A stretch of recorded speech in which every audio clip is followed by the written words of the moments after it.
Today is Wednesday, July 18th, 2018, and we are at the Computer History Museum in Mountain View, California. I'm conducting this interview with John Mashey, who was an early contributor to Unix at Bell Laboratories beginning in the 1970s.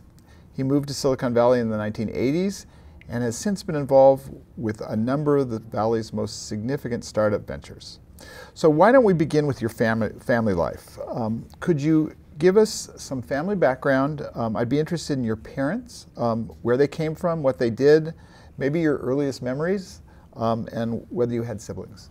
Okay, so I grew up on a small farm in western Pennsylvania, about 20 miles north of Pittsburgh, just at the edge of Allegheny County. The farm, here's a sketch from the 1850s. Right? The barn and the farmhouse are still there, although the farmhouse is now a community center for a retirement community.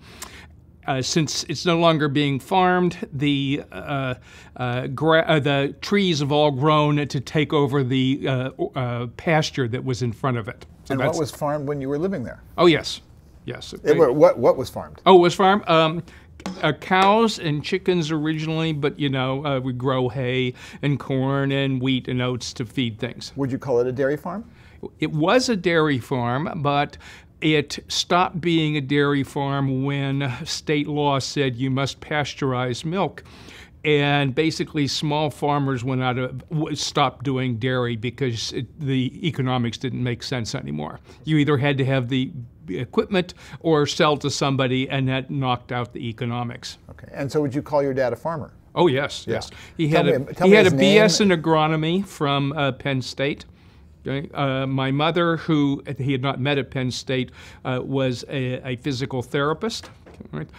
They met towards the end of World War II, where Dad had caught some disease over in North Africa, and they met at Walter Reed Hospital, where she was getting him to walk again. And tell me his name. Okay, it's Fred. Frederick Okay. Mashey. And your mom's name? Is Ann. Okay. Okay. And he served in the Army then? Yeah, he was in the Army Air Force, basically, Air Force part of the Army, and she was a captain in the Army. She was a first lieutenant. I am odd in having two parents who were both in war zone in World War II, because she was in England part of the time. Wow. And do you know what generation Americans they were? Okay, that's complicated. Okay, right? Let's see. The folks from whom the name Mashey come, we have old family Bibles with 7 or 8 different spellings.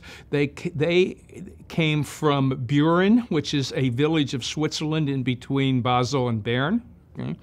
And they were farmers, okay? I think fleeing the little ice age, basically, right, for the happier climes of western Pennsylvania.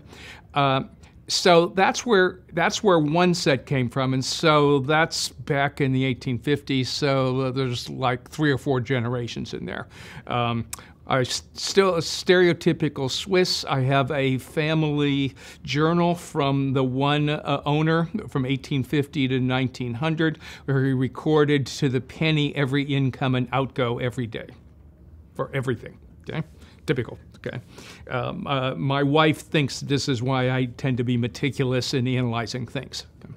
Okay, now, so there are other sides of that family, though, that go back 12,000 years, because there's 2 women, great something or other grandmothers that were Delaware Indians. Okay, all right. And the other side, Mom's side, was more from the British Isles, and they go back to the 1700s. Okay. So it's, there's Swiss, there's Native Americans, there's all over the British Isles, and I don't know what else. Early memories from growing up on the farm?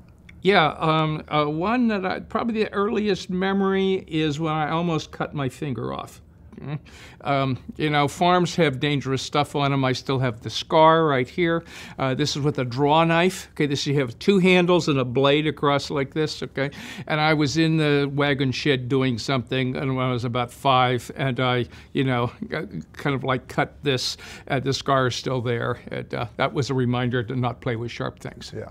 And I would imagine farm chores were a big part of your early life then, Yes. if you grew up on a farm. Yes, and that actually is relevant to later things, okay? Because, okay, small farm, 44 acres, not very big, hilly, okay? And there's everlasting chores. You generally do not take much in the way of vacations. And we occasionally get away for a couple days, and that would be it, right? And if there's something you learn, it's how to do tasks efficiently. Okay? Now, in later lives, I did a lot of computer performance analysis and tuning because I was always looking for how do you do this thing a little bit faster. Okay, right? And so, like, among the chores is stuff like this. Okay. So here we are baling hay. Excellent. And which one is you? I'm the older kid. Okay. Is that a younger brother? As a younger brother. Okay. Okay. And my father. That's So great. here we are. So hay baling was a regular chore. Yes, well, in the summer. Yeah. Yes. Yeah. Okay. So, and you know, you collected eggs, you cleaned eggs, you shoveled manure, you did all this good stuff. Okay, right? And that's what you did. Yeah. Okay. Now, one of the themes I think will come up is that an awful lot of what I've done has been a lot of luck in being in the right place and being able to work with good people. Right? So a piece of luck here was we were the northern edge of Allegheny County. We were in the North Allegheny School District, which is a very good school district. It's one of the better ones in Pennsylvania. Had we been, and it's a big suburban school district. We were a farm right at the edge of suburbia sort of ended. Okay? Had we been a few miles north, we would have been a completely different, much more rural school district. Now, my father, again, both parents had bachelor's degrees, which at that time was fairly rare. Yeah. Were you the oldest child? I was the oldest child, yeah. And was it always your parents were on the farm, but they were educated? Was there ever a question, but that you would go to college? Was that sort of expected? Yeah, it was that was part of the family expected, culture. Yeah. The thing is, in some sense, it was an accident we were on the farm because I think Dad may well have been doing other work after he got out of the Army, but his father died of a sudden heart attack. And he had to sort of come back and keep things going. We had my grandmother and Dad's uncle lived in the farmhouse. We had a separate house. Right? And he sort of had to come back and keep things going, which he did for a while and then eventually sold the farm off. I see. How old were you when the farm was sold? Oh, I was in college by the time. I see. So, okay, so it happened. But all through high school, we were farming. And what can you remember about high school and your interests? Oh yeah, well sure. So I expected to go into some area of science, likely from when I was in first or second grade. Okay. I read science fiction books. The librarian for first and second grade, that was the school, was those two grades. Okay. Gave me a hard time because I was trying to read all the science fiction books, and she made me read one of something else for every science fiction book. That's so great. Well, what do you remember? What were besides Heinlein and Clark and Asimov? Yes. Was it all of the usual? Was there any? What do you remember? Well, there weren't that many science fiction books. You could read almost everything there was. Okay. Yeah. So yes. So it was the usual one. Paul Anderson. The usual game. Yeah. Okay, So you were, and this was. Let's see. Okay, so I was born in 1946, so you're now talking early 50s. And let me set the stage there. I said this was 20 miles north of Pittsburgh. If you went to downtown Pittsburgh at that time, the steel business was still going. Of course, the power around there was coal. You generally saw the sun hardly ever downtown, and businessmen took an extra white shirt to work to change into at lunchtime. Now, that becomes relevant later, right? Okay. Were you far enough out that the air was good? Oh yeah, we were okay. Yeah. And when you went to town, was there a town besides the city? Like, what Okay. Well, all right. The town there, that our address was Wexford, Pennsylvania, and it's right near the intersection of Route 19 going north from Pittsburgh and the Pennsylvania Turnpike. Okay, so what happens there is the hilly country of Appalachia / Pittsburgh turns into rolling hills and a lot more farm country right about there. I mean, see, it's a very odd area because, of course, Pittsburgh is not the East Coast. Philadelphia is the East Coast. Pittsburgh is not. It's the other side of the Appalachians, right? It was coal, steel, the heavy industry stuff, okay, right? But it was, where we were could have been Eastern Ohio, farm country, right? So it was sort of at a confluence of completely different kinds of things. And of course, downtown were things like Pitt and Carnegie Mellon, okay, right? Now, of course, the Pittsburgh area was going through tough times over the next couple of decades as the steel industry collapsed. Okay. So anyway, I knew I was going to be in something in science from real early. Okay, right. Now, because I'd never actually heard of engineering. You weren't like a lot of engineers around. One of my friends' fathers worked for Westinghouse, and he was the only engineer that I ever heard of around. Right. Anyway, I took all the science and math and stuff that I could, all right? Although, oddly, one of the best courses that I had in high school was American history, right? And it was an advanced placement American history. 75-minute periods, 5 of those a week, plus lots of homework. And they, on purpose, gave us textbooks and readings that contradicted each other. Now, I loved that, but that was very stressful for some people. Now, I've had an interest in history. I mean, I read all the books I could in our house, and we had a fair number, right? But particularly downstairs was a giant trunk full of Stars and Stripes, which is the U.S. military magazine, that Mom and Dad had collected from World War II, right? And I read all that stuff, and I loved that history, right? Got interested in the cryptography, that kind of stuff, yes. I neglected to ask where you were born and what your birth date was. Oh, okay. Well, 1946, all right? And May 22nd, okay. And it was actually out in Dayton, Ohio, where Wright-Patterson Air Force Base is. Because there was a military hospital, or? Yes. Yeah. Okay. Yeah. And okay, so high school. Okay, high school. So. High school, again, was an excellent high school. The class size was about 400 people. Lots of folks went to college, very high percentage. I did stuff like being on the chess team. I got to play Bobby Fischer once. That was fun. Okay. How do you do? Well, in a simultaneous, 50-person kind of thing. I lost. I think one person out of 50 managed to draw him. We used to play the Avalon Hill War Games, where you model D-Day and stuff like Stalingrad. That. Pardon? Do you remember Stalingrad? Stalingrad, yes, Africa Corps, all those. So there was a lot of interest in military history, right? Okay, and we played these games, right? Okay, so so that was high school. And, it was a pretty good time in high school. I played football. I was on a track team. I was in the orchestra. I played flute and piccolo. So, if you had to sort of assign yourself a category of what you were, would you have called yourself a jock? No. So, because you were academically oriented. Yes. Yeah. Okay. But you did play football, so that I remember those kids. Those were sort of the. Yeah, it was just it was nice to stay in shape and do stuff. Okay, right. Okay, now let's see. So I was tied for valedictorian. Right? A couple of us tied. Okay, right. There was but however the far and away the most brilliant computer scientist that turned out to be wasn't me. Okay, it was a woman named her name now is Suowicki. Ever know Suowicki? No. Look her up. Yeah, There's a Wikipedia page. She was a classmate.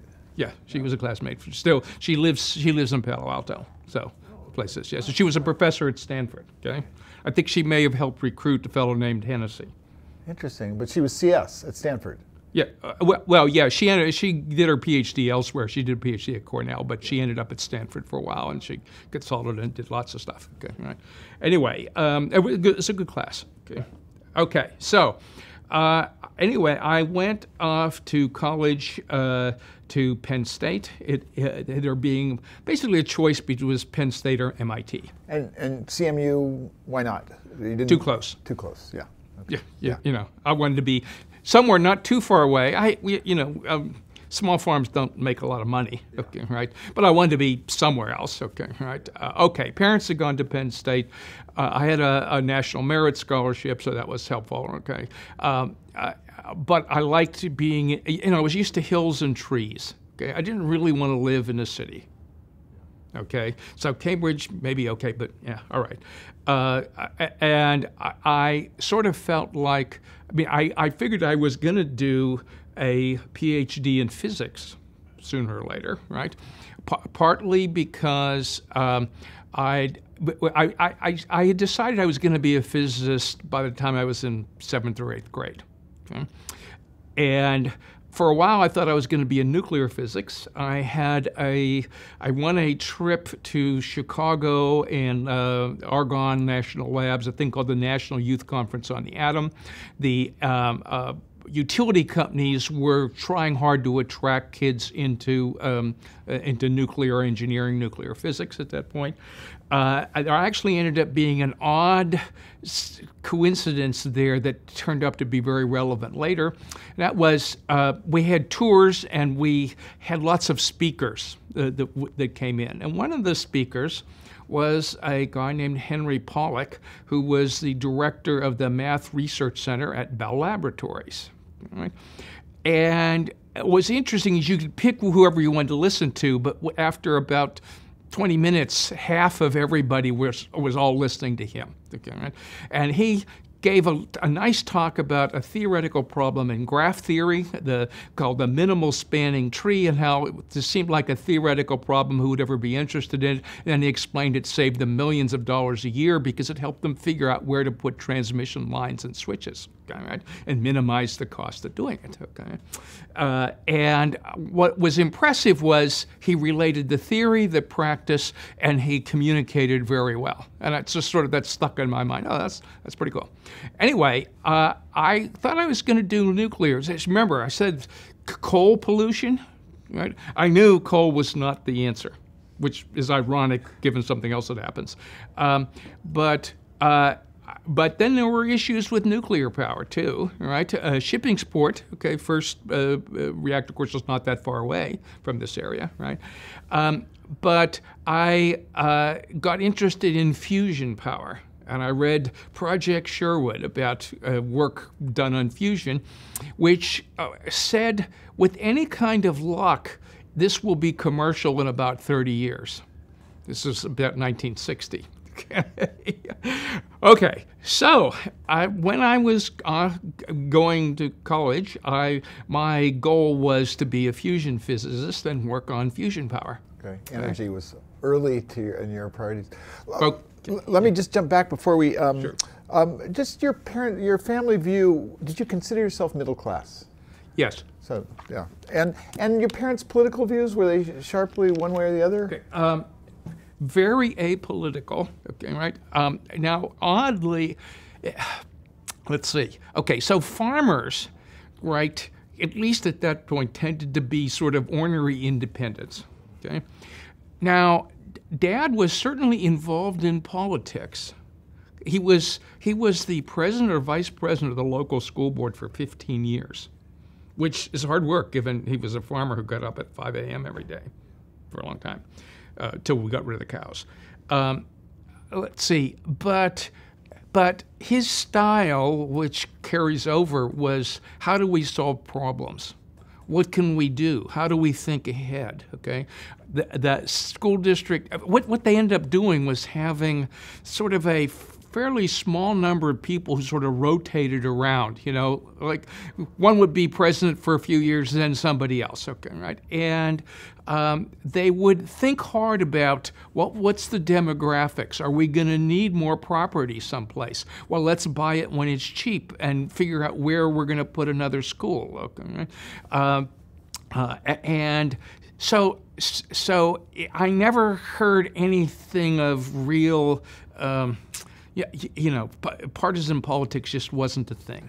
Yeah. Okay. And brothers and sisters, how many? I had one younger brother. Okay. So, and his name is Joel. Joel. Okay. But he is sadly not alive. Oh. So, nor are my parents. Yeah. Yeah. Okay. And Mom died of cigarette smoking, which comes up later. Okay. Okay. How attracted were you to math in high school? And was Yes. that was a big, you were already yes, math yes. centric. I read Martin Gardner's stuff, in Scientific American. I took every math course I could get. I studied statistics and probability on the side. I looked at game theory. Blah blah blah. Okay. And were there any computers on the horizon in high school before No. you got to college? Oh, so you Okay, so I graduated from high school in 1964. And a few high schools, I think, had computers, but not very many. They may have had IBM 1130s, or maybe there was a 650 or something around, but there wasn't much. Yeah. So Penn State. Okay. You're a freshman. So I went to Penn State, okay, right? And again, what I felt was a good idea was to get a fairly broad education as an undergraduate. Okay, all right? Because I knew if I was going to go to grad school, you get specialized. Okay? It was certainly, it was. Mom and Dad didn't have a lot of extra money to help me out with, a little bit here and there, and then I knew they would need money to put my younger brother through school. Again, I had a National Merit Scholarship, so that covers a chunk. I wanted to be away, but not so far away that it was expensive to get back and forth. Okay, right? I worked every summer. Okay, right. Back at home? Or? Well, I came back to Pittsburgh. Yeah. Okay, and I'll talk about that later. Right. Because I was, when I say a lot of luck, I was very lucky to get a really good job, okay, right? Professional grade job. Okay. Of course, the last other thing was having seen the demographic statistics of MIT, I didn't really want to be a monk. The male-female ratio was really not attractive. Okay, right? Okay, so it turned out what I ended up doing was I ended up doing, for most of when I was at Penn State, I was a dual physics math major. Okay? And let's see, because it was a reasonably easy thing to do, and I liked the math as much as I liked the physics. Okay, right? All right. Now, so that finally got derailed. Okay, right? But part of the derailing was that in my sophomore year, I got a summer job at the U.S. Bureau of Mines, Pittsburgh Mining Research Center, which was right on Forbes Avenue, right next to Carnegie Mellon. In fact, now it's a building of Carnegie Mellon's because they moved out. Okay, all right.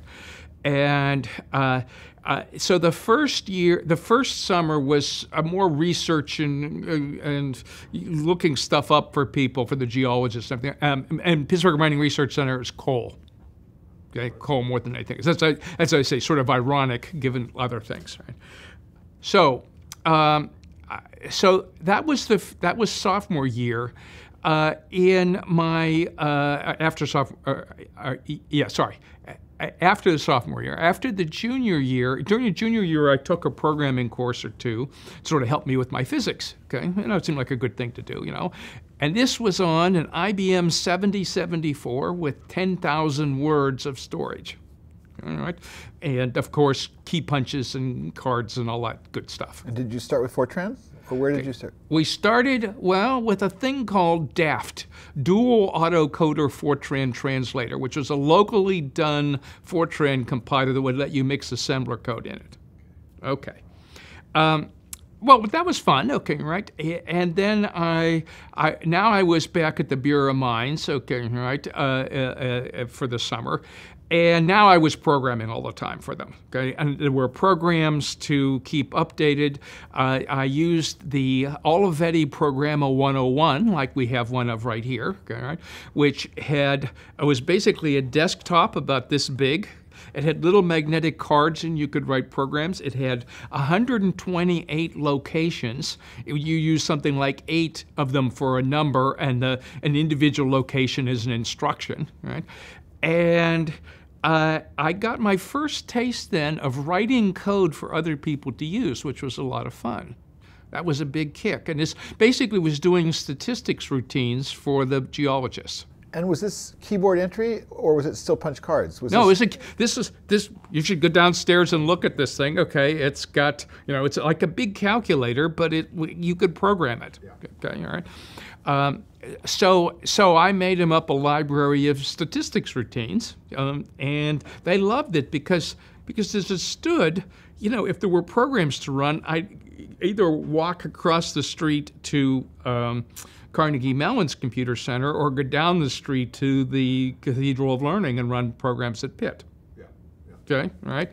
Okay, so, and that would be overnight, pretty much overnight turnaround, right? Particularly if it was stuff like graphical plotting on the CalComp plotter, it was overnight. Yeah. But for this small machine, the data sets were relatively, they were still, you could do things that were useful. You could do things.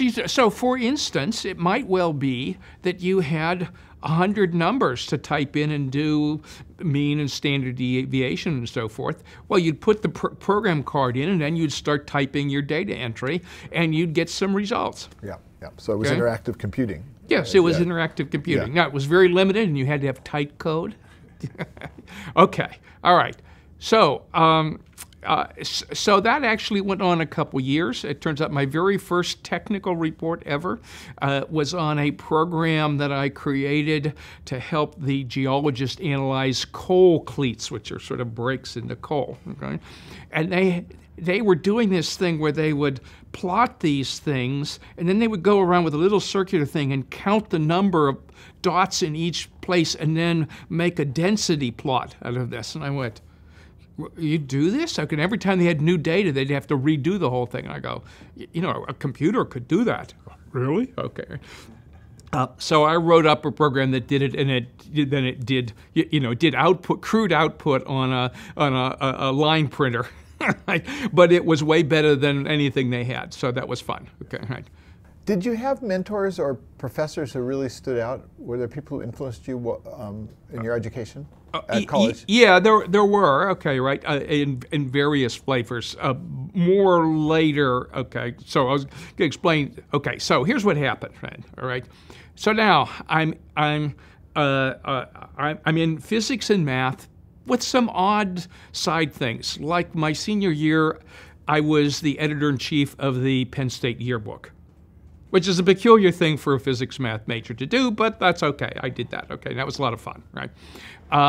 Okay, but the fall of my senior year, right, I had a theoretical mechanics course in physics taught by a guy with a real heavy German accent who started at the left side of the blackboard, scribbled stuff in weird handwriting, going around the room, and then coming back and erasing while talking to the blackboard. Okay, this was not much fun. I had a computer course, and I found myself hanging out in the computer center writing code. Okay, right? Okay. Now, winter term, I sort of went on, and I actually, at that point, picked up the last math course I needed, all right? And I actually could have graduated right then, okay, right? But the way the scholarship worked, you got 4 years, basically, right? And what happened then was that the spring term in my senior year, I said, I'm just having too much fun with this computing stuff. All right. So I skipped the last physics course that I should have taken for that degree. All right. Took 4 computer science courses. All right. And with the expectation I was going to go on for a master's and a PhD if I didn't get drafted. Right. And so I'll come back to that, but the courses, the CS courses were undergraduate courses already being taught. Was there a CS program, or was it? Yeah, there was. There was a CS program at that point. Really? Penn State had, okay, and it was very new, okay? When I was there and the years after, so we're talking about 1964 to 68 is undergraduate. Let's see. Penn State had a very large program when I was there in grad school anyway, 400 undergraduates and about 130 grad students. It was a large program. And tell me a little bit about college just outside of that. Where did you live? Were you ever a member of a fraternity? Did you play sports? All right. Well, if you were at Penn State, you played intramural sports. Okay. I'm way too small to play football. Up there, okay. Was that a glory years for Penn State? Right? Was that Those were glory years, okay. These were the times like of Mike Reed, okay, and Dennis Onkotz, and so I'll give you for instance. My first 2 years I was in the dorm, okay, at West Hall's next to the gym. Right? Penn State never had football dorms, right? But we had a bunch of football players and wrestlers and stuff in there, right? So Mike Reed was in our dorm. This guy was about 250 pounds of solid muscle. Right? Looked mean, was really a nice guy though. He was All-American multiple times. He was all East wrestler till his knee sort of got a little twitchy. But he was really a musician. He composed classical piano that he would play in the basement. He went on to the pros, was All-Pro 5 years in a row for the Bengals, but he had a group in the off season composed songs and has won several Grammys. Okay, all right. So that's kind of who was there, right? Well, then I moved off campus to an apartment for 2 years with a friend, and then when I was in grad school, I had an apartment very near campus for 4 or 5 years. Okay.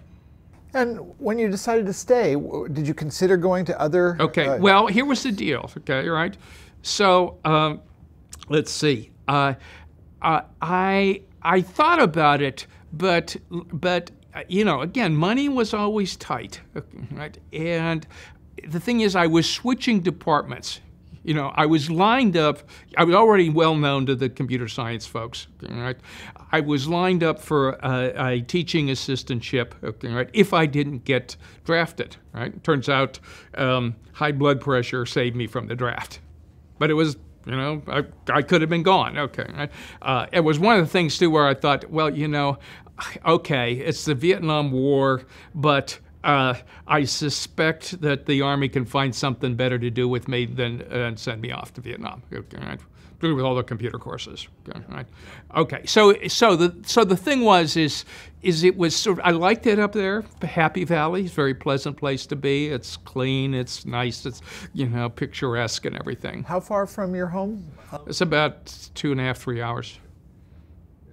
So it's far enough away, but close enough to get back and forth. Stay in touch with your family. Yeah, and were there other things? Was the term hacker a term of art at that point? Yeah, hacker was still a good term at that point. Yeah, and you knew it though, and did you consider yourself one? Yeah, somewhat. There was a time I was a pretty good programmer. Yeah, and this was Pennsylvania State did not have an ARPANET connection early on. No. So you were in We're up there. Mainframe computing environment. Definitely mainframe computing environment. Was it an IBM environment? Yes, okay. Yeah. So I said we started with an IBM 7074, which was an relatively unusual machine for academia, okay?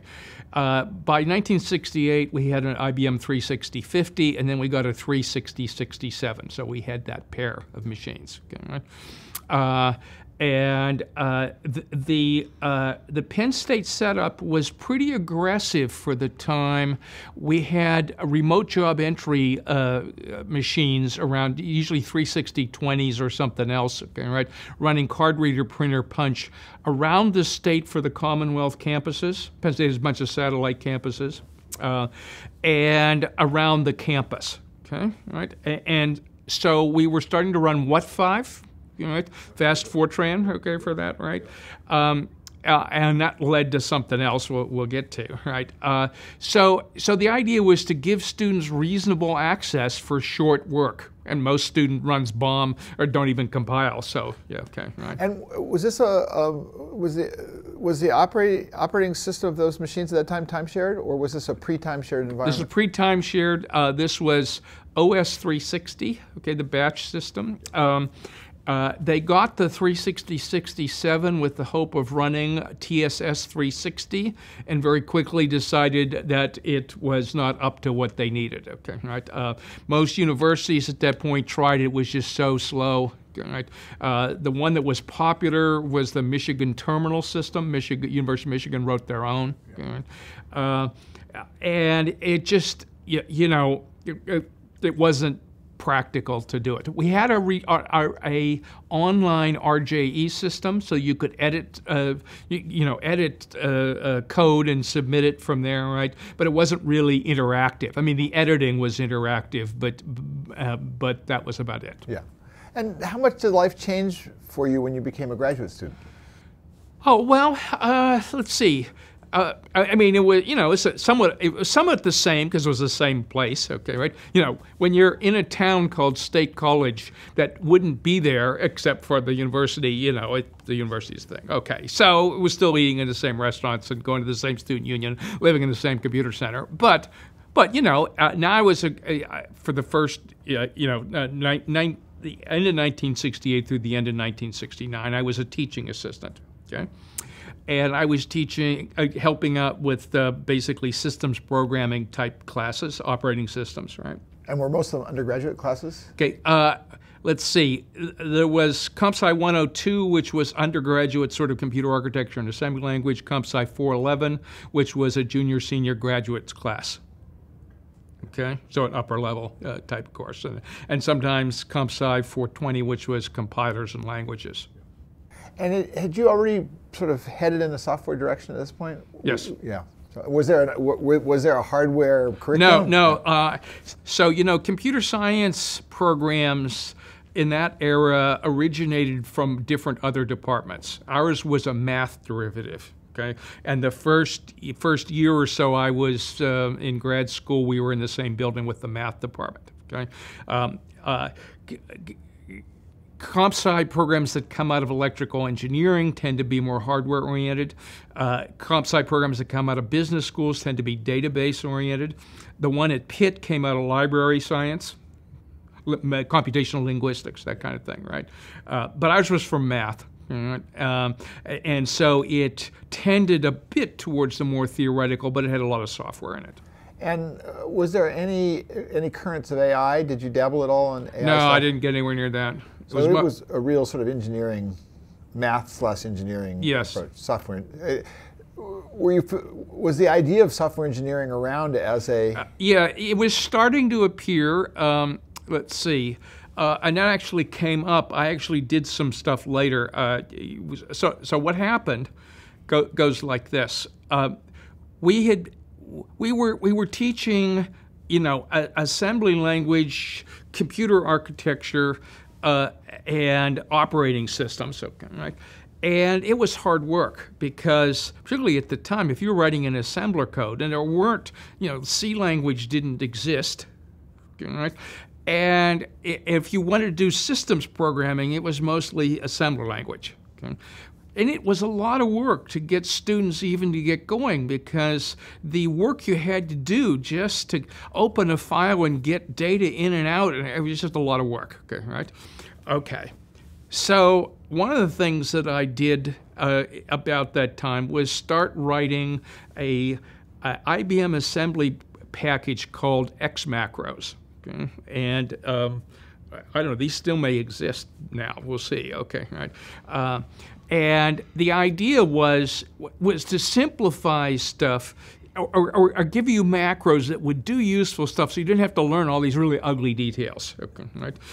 So there would be things to save and restore registers and do tracing if you wanted for debugging. There was a thing to one simple command that would let you read or print compared to this massive other stuff. Okay, okay. So I started working on those to help teach stuff. Other terrible thing was if you got a crash and a core dump, it could be thick pages of stuff. Yeah. Okay, all right. Okay. So when I finished that up, we what we wanted to do, and a professor named Graham Campbell managed to get the money to do this, and he taught these classes sometimes, okay? I got a research assistantship for about 9 months, right? And this actually paid $1,000 a month, which at that time actually was pretty nice. It was like, oh, okay, good, right? And I then started writing a thing called ASSIST, Assembler System for Student Instruction and Systems Teaching. Okay, right? It was basically a stablemate for What5, but it was basically a very fast assembler and interpreter. Right? It could do things like, instead of just giving you a minimal kind of core dump, it would show you the last 20 instructions executed. I mean, there was all kinds of stuff you could do. Okay, right. And did that get used beyond Pennsylvania State? About 300 places. Okay. So okay, right. This was early open source, basically. Okay, very open source. Here was a list of the well, about 250 places. Okay, right. Okay. So we had bug lists, you know, we had updates, there were release numbers, all that stuff, you know, okay, with stuff I was doing in grad school. Okay? And there was a community of users. Okay. Well, oh yeah, there was a real community of users, all right, and so what we did at Penn State, and Penn State was one of the leaders in this along with Waterloo, okay, right, is there were a small set of very fast, low overhead, student-oriented compilers. All right. So there was What5, there was ASSIST, there was PLC from Cornell, and there were a couple other ones. And they did an arrangement where they dedicated a partition in the computer to these things, and you would swap these high-speed student things in and out. Right? And students, you could get 5 seconds of runtime. That was it. Okay. But it made all the difference in the world to teaching at that point. I did get to large numbers of students. We had a lot of students. Okay, right? Okay. So anyway, I spent about 9 months writing the first round of this stuff, and which was very intense programming. There's many thousands of lines of assembly code, very tight. Okay, right? I actually had a terminal in my apartment. Wow. That's very rare at that point. With a 300 or what kind of modem? Yeah, it was a IBM 2741 kind of thing. It's like 100 bits per second. It was, pretty minimal. But it was something you could have and you could work. And it encouraged you to work around the clock. Yeah. Well, at one point I discovered my natural day was about 27 hours because particularly during gaps in the school year, you would just work and you'd work till you got tired. Okay, right. Hacker time. Now, so your sort of flow into computing, you described it as gradual, but was there a moment where you fell in love with computing? Was there something or some event or? Okay, well, here was the thing. It was an accumulation that I was just having an awful lot of fun writing code. I was having a huge amount of fun writing stuff and actually seeing it getting used. Okay, right? And when it came to, time to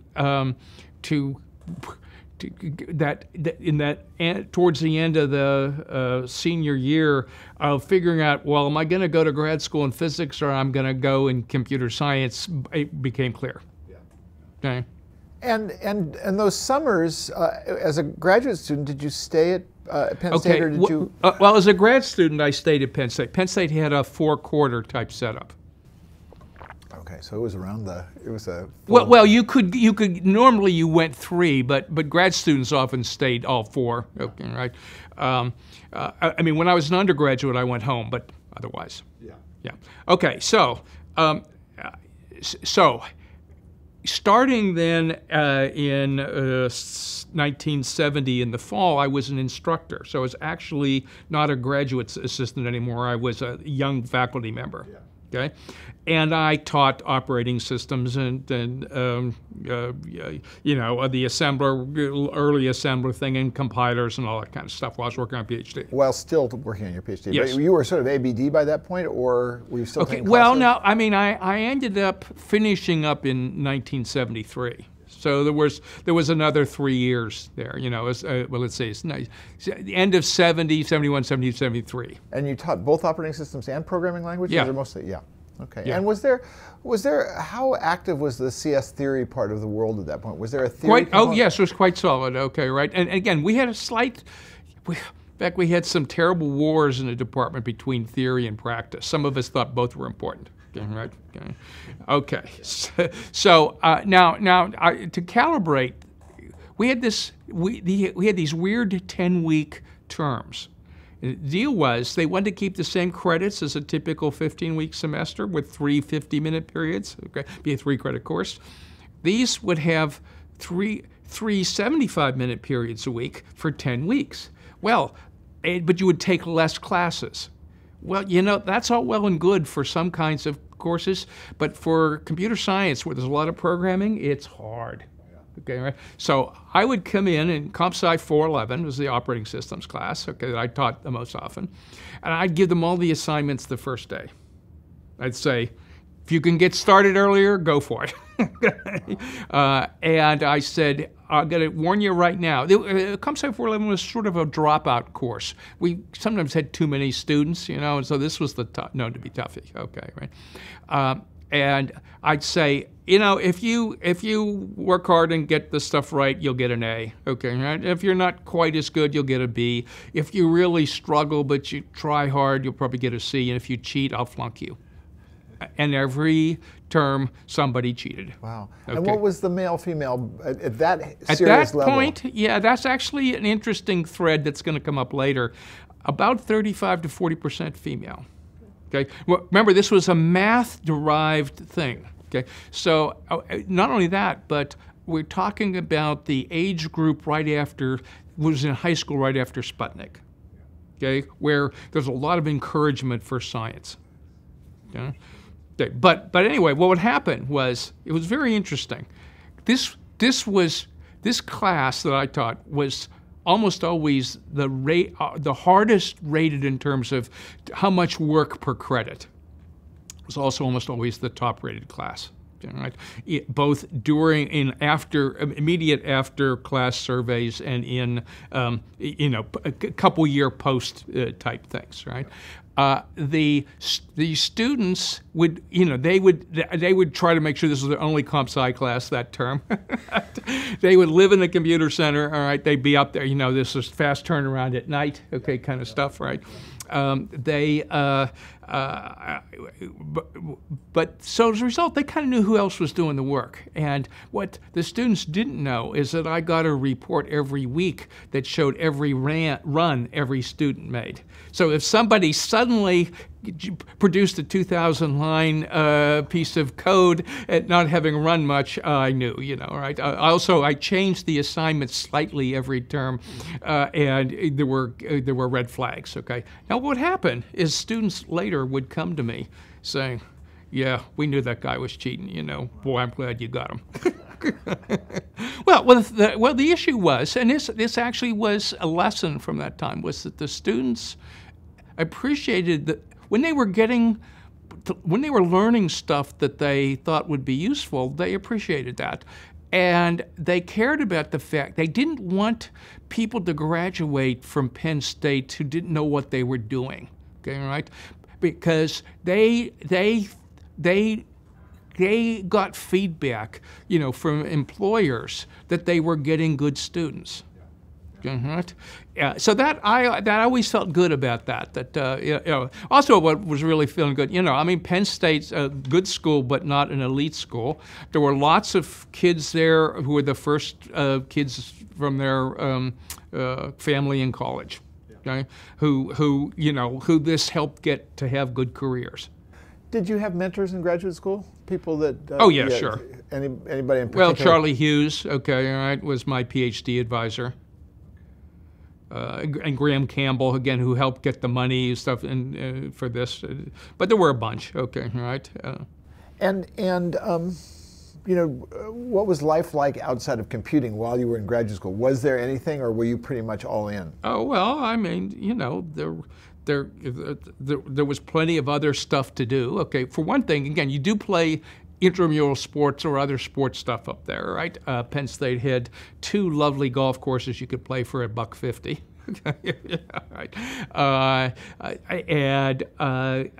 You know, and it has a very good theater arts department. I mean, there was just lots of stuff to do, and you know, there were a reasonable number of women around. Okay, right. So you know, had a social life. And did you continue to live in an apartment off campus? Was that the? Yeah, I had this apartment just like a block off campus during that period. Yeah. And what was the focus of your PhD thesis? Okay, it's called Semantic Error Detection in Programming Languages. It was basically about, okay, we know how to find syntax errors, that's fine, but how can you better do things like finding undefined variables or subscripts out of range, okay? As a sort of like data flow analysis to see what can you do to generate efficient code that is still safer, okay? That was the crux of the stuff. And in graduate school, was there a more than Penn State graduate community? I mean, yeah, sure. Did you fall into the ARPA's arena it wasn't at all? Particularly in the ARPA. I don't think we ever had a ARPA connection at that point. But you know, there were conferences. We had an ACM chapter. Okay, right. Gee, we had this little old lady who carried a nanosecond around with her. She was still around? Oh yeah, sure. Where was she at that point? Still with the Navy. Okay. Yeah, okay, but she came in to do this is Grace Murray Hopper, of course, okay.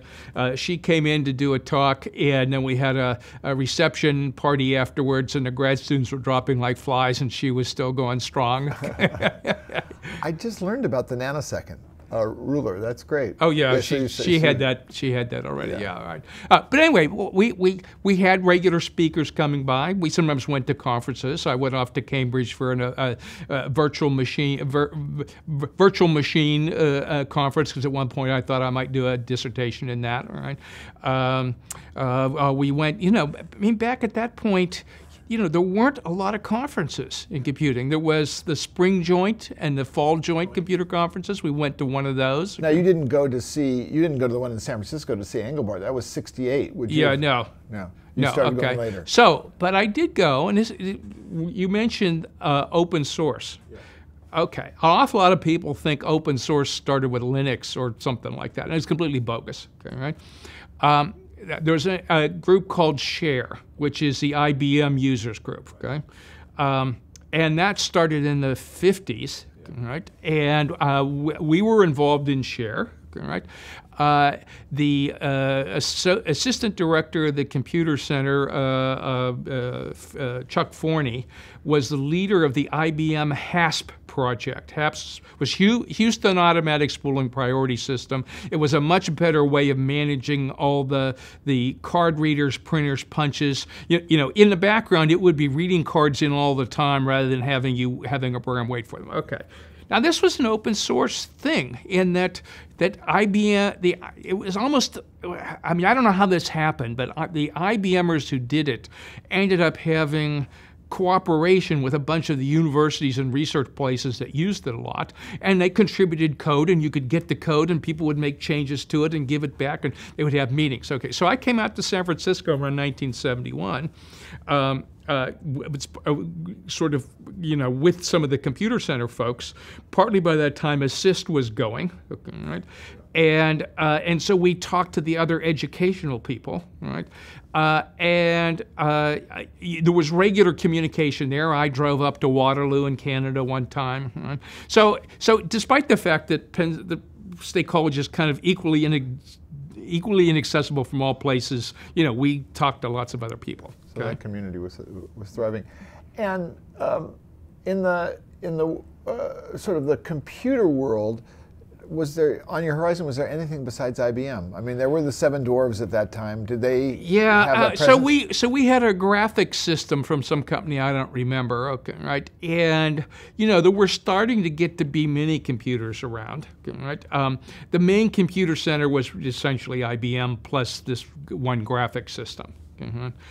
But you started to see a few mini computers in the departments. DEC was around. Yeah. Okay. Yeah, so DEC existed. Yeah. Okay. Yeah. And were you still reading science fiction? Oh yes. Yeah. Okay, so that was a... Yeah, that actually comes up relevant later, yes. Okay. Okay. Okay. Okay, so, all right, now, okay, this is what I talk about when I talk about luck, okay, right? Okay, now, you know, I still had a lot of friends in physics. And we're now talking about, let's see, you know, 1973, early 1973. And my poor friends in physics would send 200 resumes off and get 1 or 2 tickles, okay? Grim, okay, right? And, you know, you do a PhD in physics, it's a lot of work, okay? All right, well, I'm sitting in my office one day, and a guy I've never seen wanders in, introduces himself as Maury Irvine, who's a director at Bell Labs, and said, "So have you considered not going the academic route, and have you ever heard of Bell Labs?" And I allowed that yes, and yes, okay. See, this is where I remembered, you know, had Henry Pollack guy was pretty sharp, okay, that I heard 10 years before, right, okay. So I ended up, well, let me put it this way. I ended up spending a couple days in interviews at Bell Labs, right? Half a dozen departments, and getting offered a job in Maury's lab, okay, which is basically the most elite software engineering place in Bell Labs. Okay, not maybe the most elite computer science place. That was where Unix was done, but this was like probably the #1 software engineering tools and whatever place. And physically, where was it? Okay, Bell Labs, Piscataway, New Jersey. Okay, it was a Business Information Systems division, had 1,000 programmers. Okay, all right. So anyway, you know, that was a good deal. Okay, right? Let's see. Now somewhere in there, okay, I got engaged to a woman who'd been one of my grad assistants. Right? After she was a grad assistant of mine, okay, right? And she got a job at Bell Labs too. Now that didn't work out in the long term, but that's okay, right? But what a deal! We were both had jobs at Bell Labs. Well, she got finished and went off there first, and then we got married, and then I got there, you know, a couple months later, right? Okay, so I got to Bell Labs Piscataway, and we were building a thing called the Programmer's Workbench. It was already, the project was going when okay, well, it was about to start, okay, right? We got our digital equipment PDP 1145, which was the second one at Bell Labs. Ritchie and Thompson already had theirs. They'd already, you know, there were about 20 Unix machines in the world, period, okay? Mostly PDP 1120s. Pretty little things, all right, small things. They had done the 1145, and that was the first version. You were talking about September of 1973, and they had rewritten Unix in C. All right, so there was a C compiler, there was Unix in C, okay, right? When I got there, basically what you got was the C programming memo. It was about 20 pages. That's what there was. Okay. So you had not been exposed to C and Unix before you arrived No. yet? Okay. This was a new world for you. A new world. Oh, well, you know, I had in doing the interviews, okay, right, I had heard about it, okay, right, and there was a paper in Communications, the ACM, about that time. That's right, Unix wasn't out in the world. It wasn't like you would have run into it at another... No, but there was a paper in Communications, okay, that came out sometime in 1973, okay, right, basically because Ritchie hassled Thompson until they wrote it, okay, right. Okay, so, but the thing is, the vision, you know, we talked about the vision that they had, which was, we had this, again, 1,000-person programming organization doing big database systems or switching stuff or whatever, and they had IBM mainframes, UNIVAC 1100 series, okay, right, the 36-bit word things, okay, right, Xerox Sigma 5s. I mean, it was this whole mess of stuff, right? This was the software tools department who kept getting asked to build software tools, but they're all different environments of it. So the idea was, let's move the interactive part of source code control, editing, document preparation, all that stuff off on the Unix front ends, and do remote job entry to send jobs to the mainframes. But philosophically, it was write once, run anywhere was the ultimate goal at that point? Okay. Well, no. That wasn't what it was about. No, not the point. Because the operating systems over on those other things were so different. Okay, you're thinking of the nice portable stuff that people do now. No, that didn't exist. But what you could do, look, this is where the ancestor of most source code control systems comes from. Was done between my office and the one next door. Okay, so Mark Rockhind and Alan Glasser, okay, were the guys who did this. So really, Mark starting, right? The document preparation, right? There was a whole lot of that stuff that had to go on, right? The automation of procedure, a whole lot of stuff. Doing remote testing, we set up a whole system that would fake being a bunch of people with terminals running repeatable scripts. Right. Okay, right. Okay, so the idea was, we wanted to get Unix into a more mainstream environment than just small research groups. But this Programmer's Workbench, the inspiration or the vision there, it was programmer productivity or... Yes. Okay. Well, programmer productivity and trying to get more consistency amongst tool sets and better tools. Okay, now, remember, Bell Labs had some long history in software engineering stuff, okay, right? And you remember that there was all the work on Multics that preceded Unix, okay? Vic Vysotsky, okay, right? Had been, and Peter Neumann, right? Yes. Okay, now Vysotsky was our executive director, okay, right? And they had done all this work on Safeguard, and it was heavy-duty software there, right? Bell Labs was very involved in very serious software engineering already at that point, okay? What was the onboarding process? What was it like coming to Bell Labs, and how did you get sort of drawn into the culture there? Okay, well, Bell Labs was an interesting place. Okay, right? I'm not sure anything is quite like that anymore, right? Let's see. By the time I left, there were 25,000 people in R&D, plus another couple thousand support. Okay, right?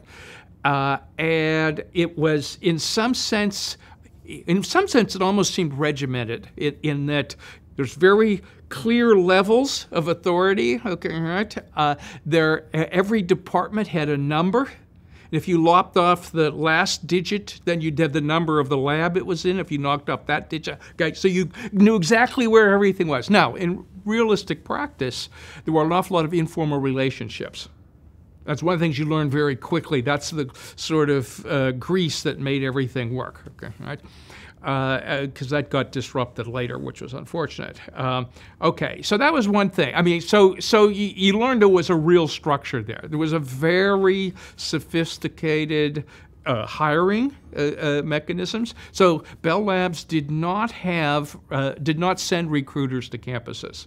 What they sent were management teams. Okay? The management teams were there for years. They got to know the professors. They were always asking ahead of time, well, who looks good? Okay, right? We were trying to hire so many people in computer science. There just weren't enough. Because you had to be a member of technical staff, you basically had to have a graduate degree. Right. Okay. So what they would do is they would get really good undergraduates. They would come in for the summer, and then they would send them off to grad school at half pay, which is really pretty nice. Okay, right? Off to Michigan or Stanford or MIT, wherever. Okay. Okay. Another thing you learned was, hey, you're a new PhD feeling your oats. There's always somebody around who knows more than you do about what you know most and may well be smarter than you too. Okay, right? And so you better learn to go ask questions. Okay, right? And the way Bell Labs worked was that it was expected. If you were going to be serious there, you would figure out who were real experts and things. You start asking around, okay? And you would go ask people, and even people in research. You could never make research do anything in particular, but you could take problems to them, and if they got interested, okay, right? So if you had serious statistics stuff, you'd go to a fellow named John Tukey. Ah, yes, okay, right. Actually, Bell Labs, when you wrote a article to be published outside, you learned, here's how it worked. You're a member of technical staff. You write something, goes to your supervisor, goes to your department head, goes to your director, goes to your executive director. They send it to 2 other executive directors. It then goes down their side till it gets to somebody who can review it. It then comes back up and over and down, okay? All right, now this actually goes quicker than you would think, right? Basically, they didn't want junk getting out, ever, okay? Well, if you were doing anything with statistics in it, there's a pretty good chance it would get over to Tukey's turf, okay, right? And it was probably a bad idea career-wise if it came back saying the statistics is junk, okay? Okay, all right, okay. So, but it was a very well-structured, organized place, okay? If you knew how to play the games, you could get terrific leverage, like we made Unix happen, and a lot of other stuff too, okay, right? I mean, if you think of what came out of there at that point, right, there's a lot of stuff, okay, right? But you were a technical member of a group. Was this of this group of 1,000 when you started, or was it this business? Well, of that area within Bell Labs, okay, right? An executive director had typically 1,000, 1,500 people. And they were doing these applications for the Bell operating Labs. companies. Okay, for the companies. So these are like big database systems of one kind or another. Yeah. But there might be a billing system or a engineering. Yes, or a back end, like keeping track. You know, the Bell system would keep track of every telephone pole, okay? Every cable, okay, right? And, you know, that led to problems sometimes because with the database didn't match reality, bad things would happen. Okay, and these were not relational databases at this point. Not at that point. Flat file or IBM IMS, you know, or equivalent stuff over in UNIVAC. Yeah. Okay. Okay. But you were creating, I mean, the notion, I'm still fascinated by the programmer's workbench and the notion that you were creating almost an Engelbartian environment for people to live in. Yes. Well, so for instance, okay, so it's probably relevant to talk about some of the things that we did there, okay? So one thing that we did, very tiny number of Unixes that existed at that point were typically in somebody's lab, okay, right, by a small group of people. Okay. We were actually running what was for many years the largest Unix computer center. This is the first Unix computer center, okay, right? And we were serving multiple departments. What was funny was when we were looking for budget every year, it would be like, oh, well, I don't know, no, we won't use it that much. And by the end of the time, they would be saying, we need more service, okay, right? We had multiple departments sharing the same computers, okay, right? And we had to worry more about security and making things work in that environment, which was different, okay? So here's some things that happened during that, right? Okay, so in 1974, I was doing a little project for one of the bigger departments there, okay, right? They needed a little database to keep track of their error messages, okay, right? And, you know, using a mainframe database for that's like overkill. So what I did is put together Unix shell scripts to do this. Well, some things were easy and some things were very painful. When I finished doing that, I made a long list of things of, here are things we ought to do to make the shell a real programming language. So this is what led, this is called the PWB shell. AKA the Mashey shell. AKA the Mashey shell. Is it still in existence? No, it's long. I mean, yeah, you can get a copy. It's on the network someplace. Yeah, okay, right? But, okay. Okay. All right. So anyway, I convinced folks that this would be a good thing to have to automate the procedures. A whole lot of what went on was people trying to automate what they were doing. Okay, right? Okay. All the kind of grunt work. Remember I said automating or thinking how you do stuff efficiently, like on the farm? Yes. Okay, right? Okay. So this is where shell variables came from. Okay. This is where path search, okay, where instead of just going through user bin in your own directory, you have your own list of stuff, okay, right? Because we had groups that wanted to have their own individual commands, okay, right? Okay, we should have better control structures, not just if, go to, okay, right? So some other folks put some of that stuff in, and then I ended up taking it over and putting a lot more in, and tuning it and making it faster. And did this create your reputation? Was this a significant part of your reputation? Yes. So I sort of, I mean, it wasn't that shell scripting didn't already exist, but I made it practical. Yeah. Okay? Now, this was separate from the Workbench. It was part of the Workbench. That's why it's called the PWB shell. Okay. Right? PWB. Gotcha. Okay. Yeah, right. It's the PWB. I called it the PWB shell, but everybody calls it the Mashey shell. Gotcha. There's actually a course later on called Bourne Shell Programming for Mashey shell programmers. Okay, right. Okay, and I always called it the PWB shell because the constraint was we really had to be minimalist in terms of change and upward compatible, right? And so that there was some less than elegant things that were done. Okay. And did it give you control over C, or was C separate from that? C is completely separate. Okay. Yeah. Okay. And then just to dive off and say, where were you living? Where did you come to live when you? Oh, I was living most of the time in Somerset, New Jersey. Okay. And how far is Somerset from New York City? Call it an hour commute to Manhattan. Did you ever go? Oh yeah.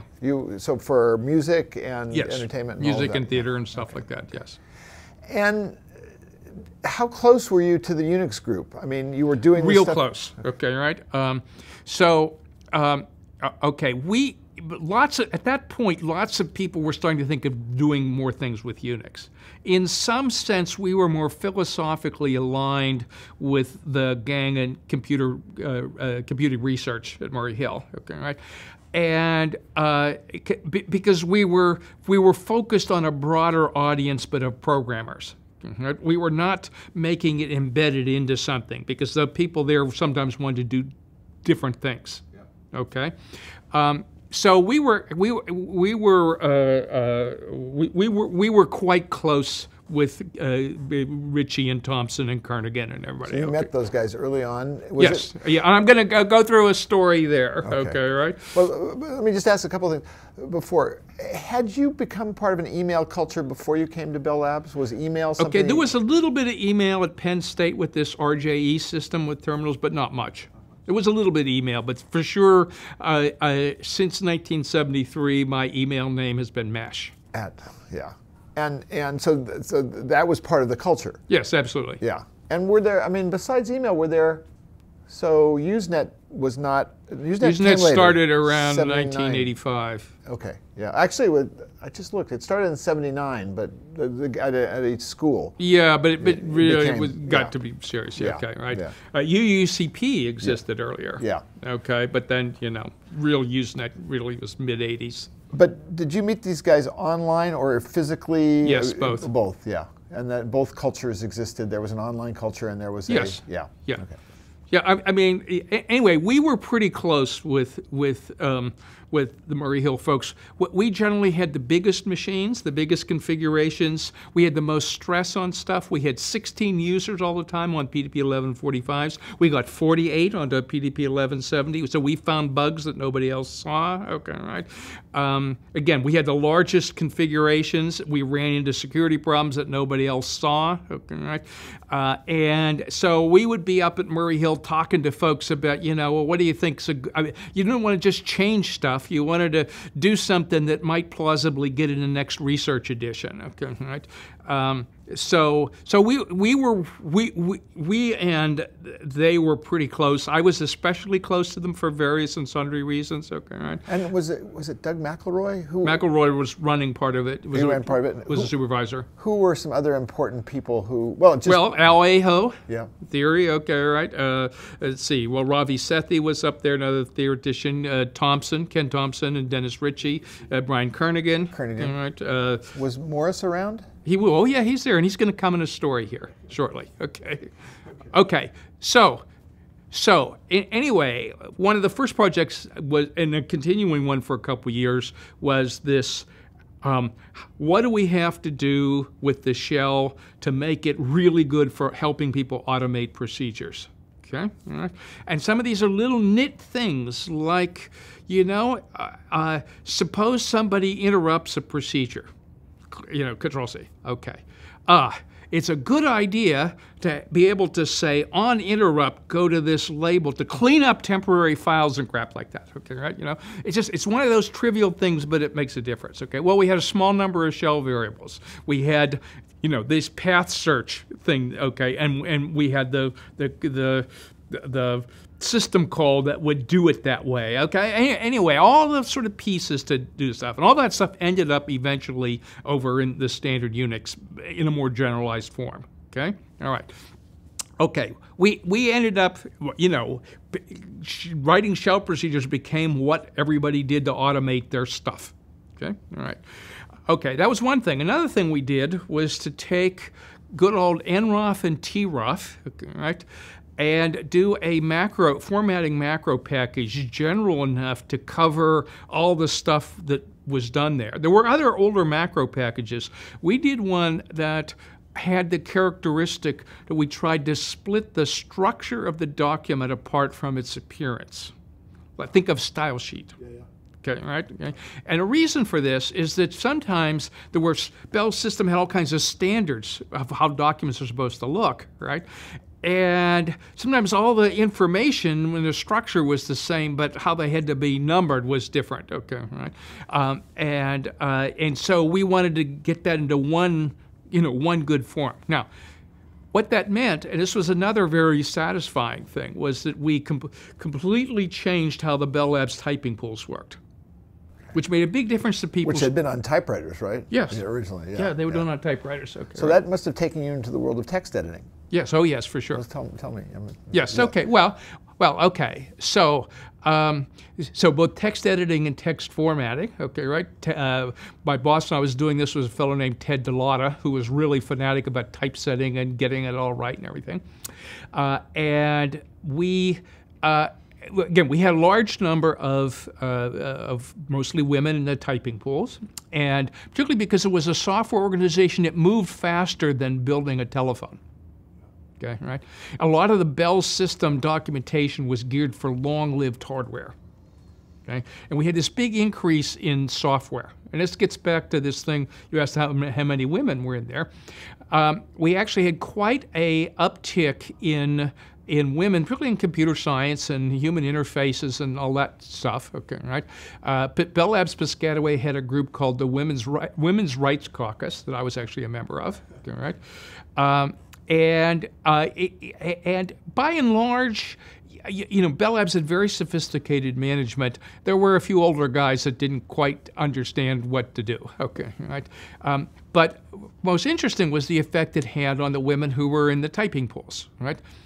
Is that basically it broadened the work that they could do. It got rid of a bunch of the more monotonous retyping of stuff, right? They learned to work with the authors about getting the formatting like they liked it, okay, right? And particularly some of the better ones ended up becoming managers of these groups because they were pretty good at doing this stuff. Okay. Were there markup languages? Did you go in that direction? Well, I mean, troff. Troff, yeah. Yeah, troff, and then this layer on top of it, yeah, okay, yeah. right? So, for instance, what you do is you'd say .h1 is the first level heading, and it's stuff. But exactly how that thing appeared was what amounted to a couple parameters at the front that were like a style sheet. Okay, right? And we tried to abstract away what was, you know, the just like the X macros had done in terms of hiding the detail. We were trying to abstract the structure of the documents as opposed to exactly what it looked like. So this was, by now, what year are we in? Okay, well, we're talking about 73 through 75, so, okay? But there were odd things that happened, okay? We had not talked about the Programmer's Workbench outside at all. Just for fun, one day, we got a letter from the Bell Labs president who said, 2 guys from the National Security Agency will come and spend a month with you. Give them whatever they ask for and don't ask questions. Okay. What they were doing, it turns out, was they were setting up Programmer's Workbench type things in shielded rooms with RJE to their mainframes, okay, or supercomputers. Okay, right. So that was interesting. And a related one comes to this. And this is the one science fiction book in the Computer History Museum. One of my favorites. Yes. Okay. Shockwave Rider. Okay. All right. Which was 71. 75. 75. Okay. Yeah, 75. Okay, now, you know, I recommend this book to everybody right now, okay, in that lots of people are worried about what other people know about them. Okay, okay, but, you know, what is it? It's got a guy who has a, let's see, who has a worm with an infinitely replicating tail that you can't kill, that could rewrite his identity everywhere. And I saw it and I laughed. I said, you know, hey, cool story. I love the book, but you know, no. And within a week I saw one. Okay, this was the topic of Ken Thompson's Turing Award lecture. Okay, right, and he had a very clever sort of hack. What he was exploring was how much could you trust the people you get software from. This was an era in which a release of Unix, well, I mean, it wasn't like this, where things, you know, were well done. It was, you drove up to Murray Hill and you got on Ken's machine and got what was new. Okay, all right? You know, you get email, hey, we've got new stuff, okay? Hey, Dennis has a new C compiler, good, come get it. Okay, well, Dennis Ritchie was bootstrapping C quite frequently. That is, he would add a feature to the language, and then having now gotten a compiler that would compile it, he would rewrite some of the software to use that feature.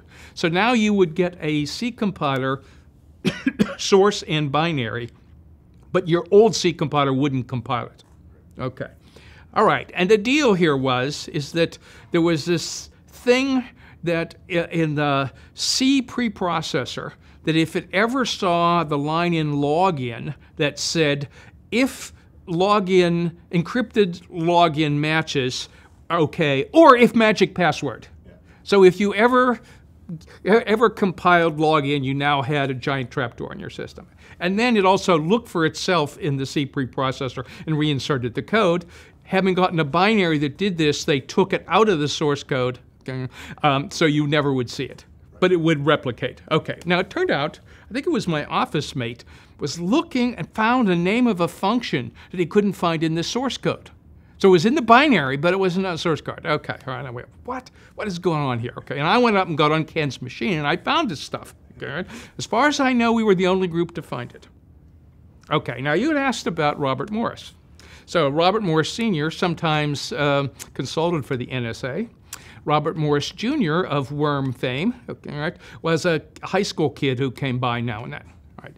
So I was up not too long after this in the terminal room that those guys had. I was talking to Ritchie or Kernighan or one of those guys, and Thompson and Morris were sitting there chortling away about this exploit. And remember, they weren't trying to cause any real trouble. They were exploring at that point, how safe are you? What do you have to do? Okay, right. Okay. And they're chortling away. Ah, cool. Okay, right. And it had to have been Ken said, think we could put this over in the NSA?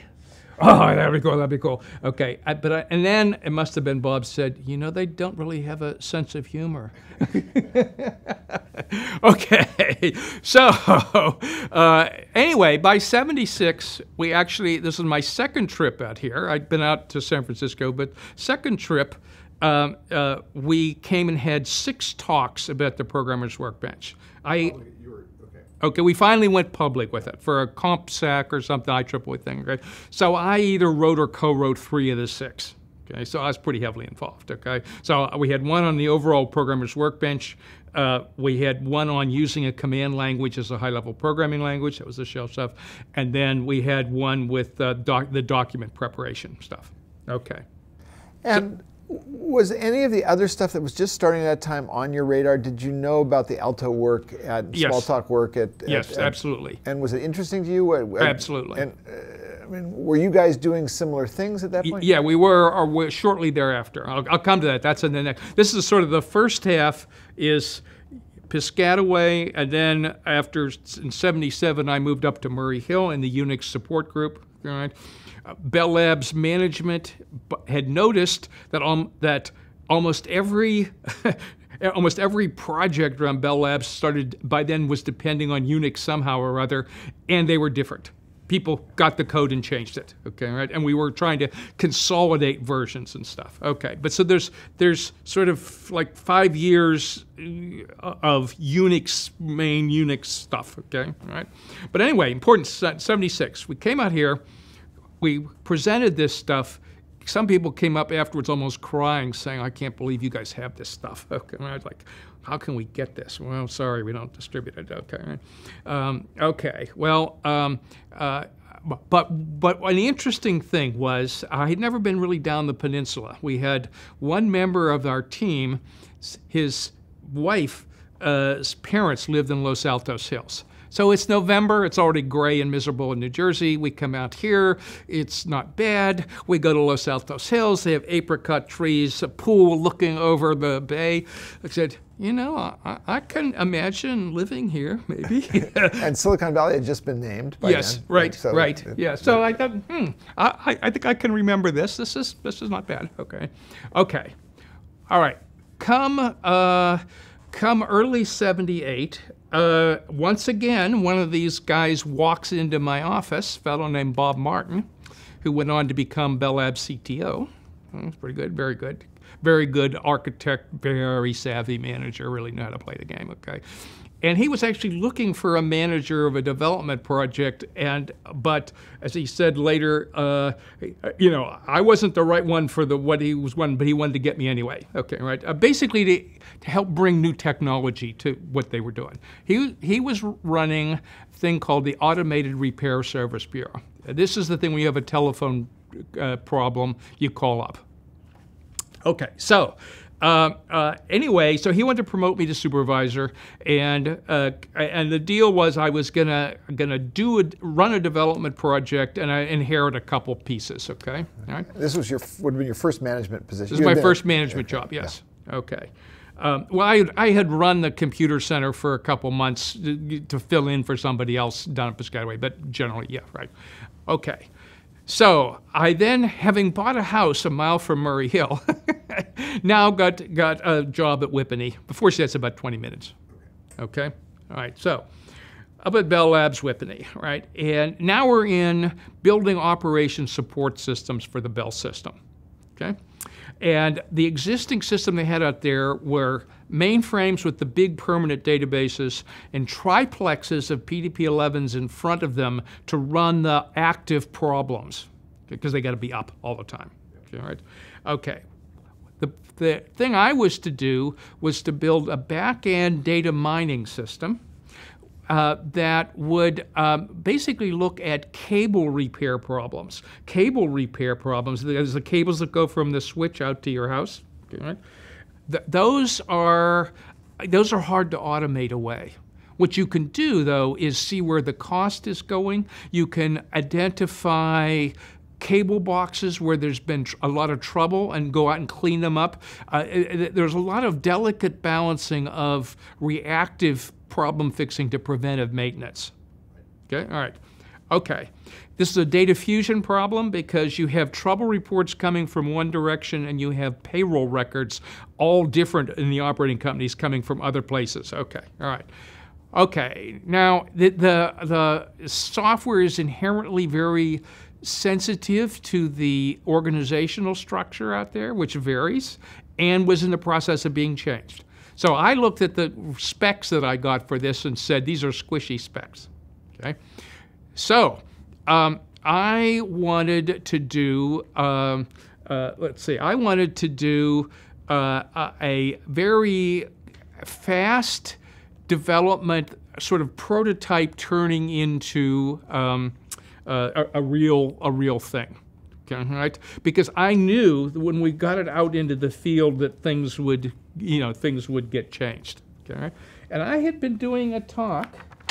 Okay, well, it was a reaction to something else. We had made great progress in tool-oriented, component-oriented software in the programmer's workbench. Okay, but there was a big force going on in software engineering of waterfall diagrams, okay, really strict requirements before you'd build anything, okay, and some of us didn't like that. So I did a talk called "Small is Beautiful and Other Thoughts on Programming Strategies." Okay? 78. Well, this one's 78, but the first one, yeah, the first one was 1977. So that's right before I got promoted, okay, right? But basically, Martin liked the ideas, is what it amounted to, right?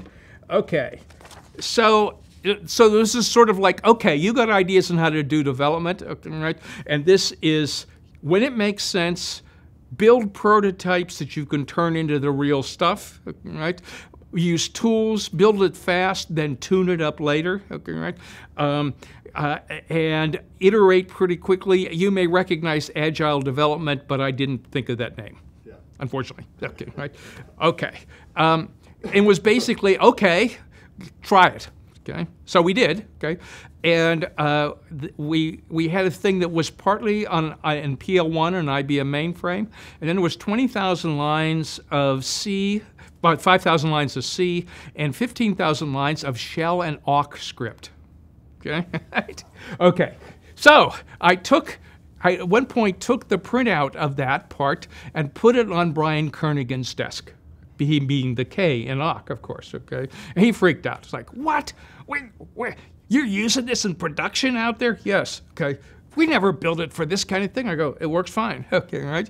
You know, and it did, okay, right? So later on, you know, when things had settled, because you know what? We did it, our first field trial in Boston, right?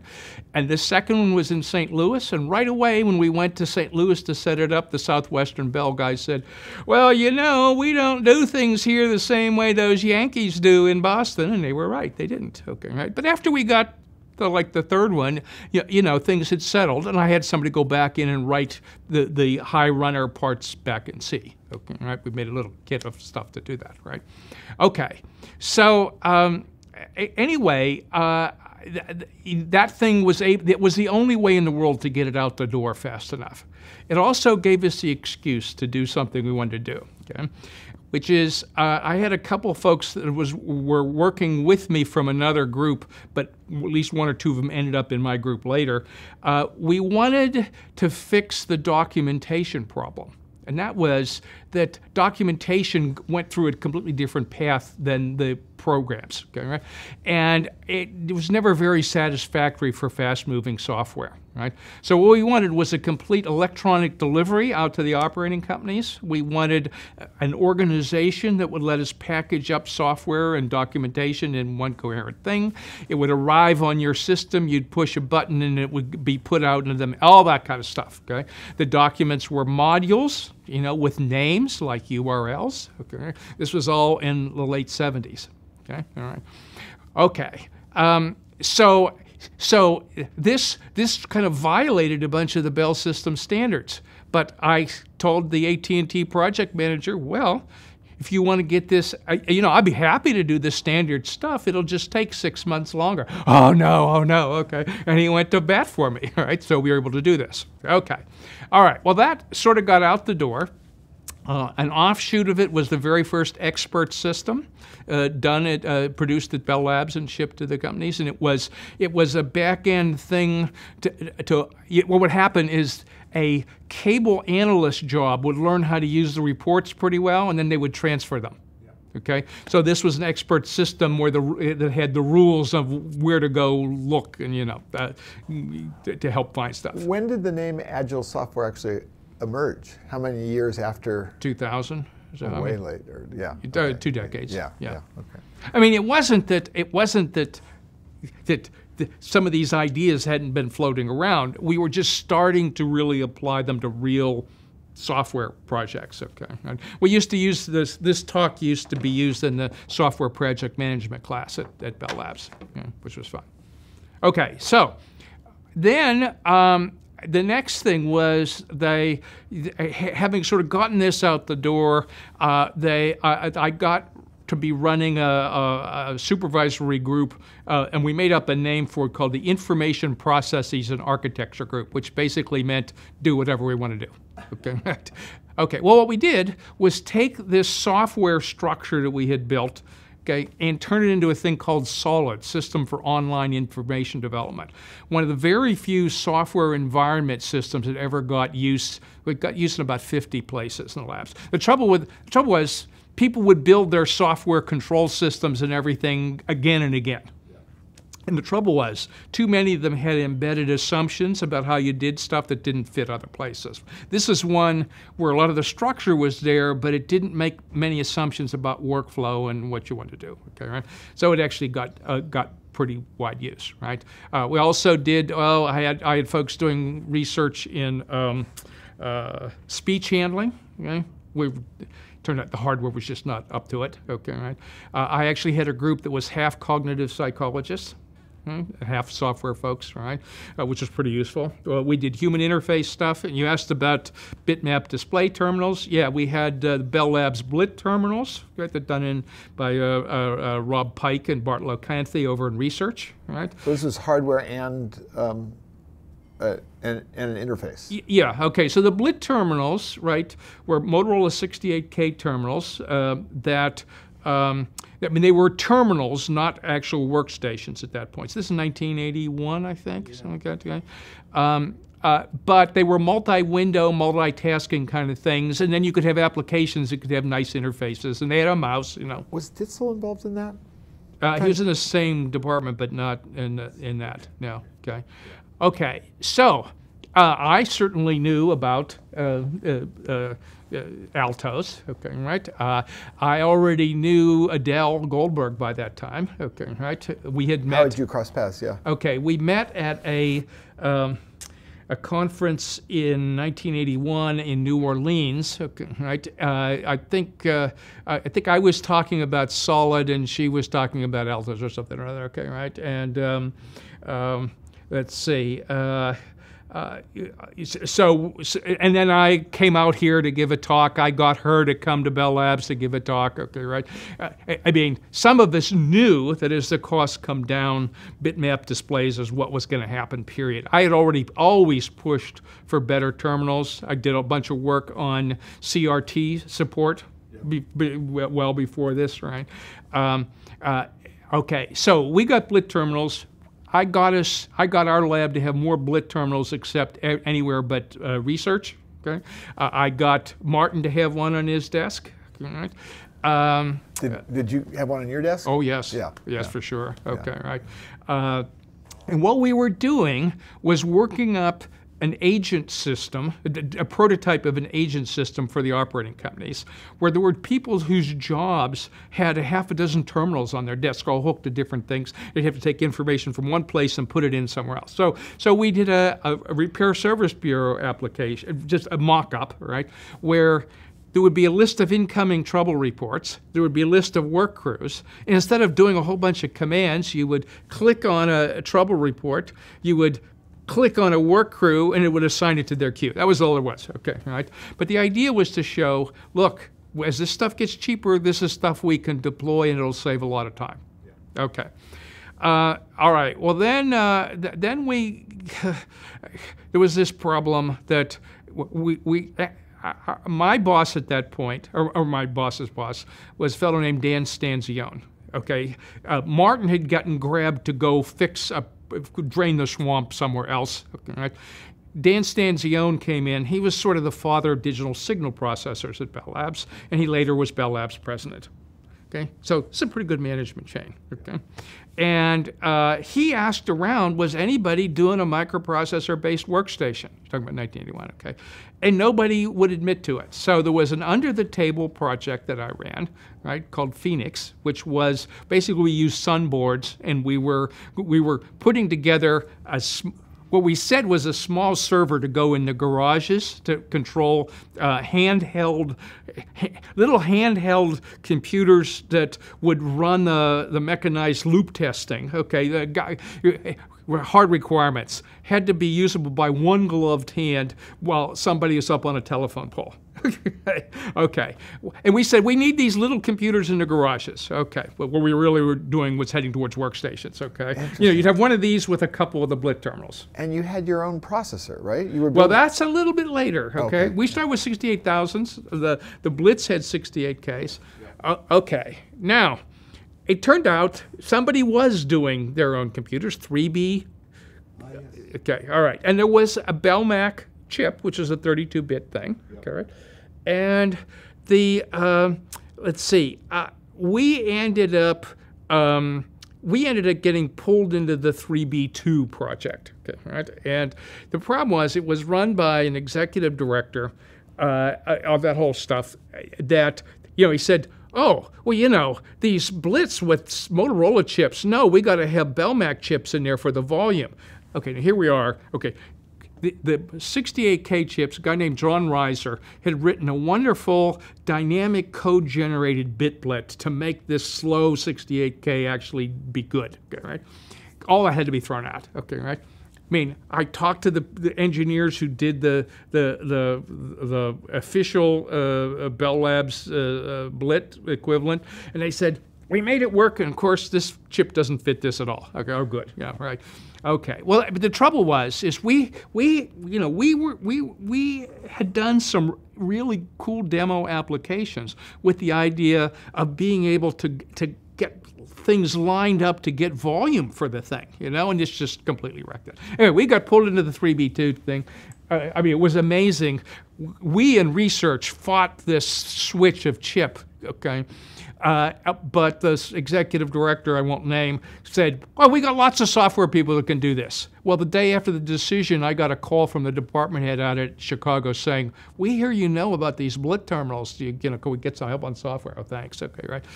Anyway, we got pulled into the 3B2 thing, which had its ups and downs. Okay. So this took you into hardware. Did it, to what extent? Well, I already had a lot of interest in computer architecture. Okay, right. And our lab at Whippany was about 40% hardware. Digital signal processor, stuff hooked into things. And you were still called an architecture group in part. Well, information process and architecture group let us do whatever we wanted to do. Yeah, right. Okay.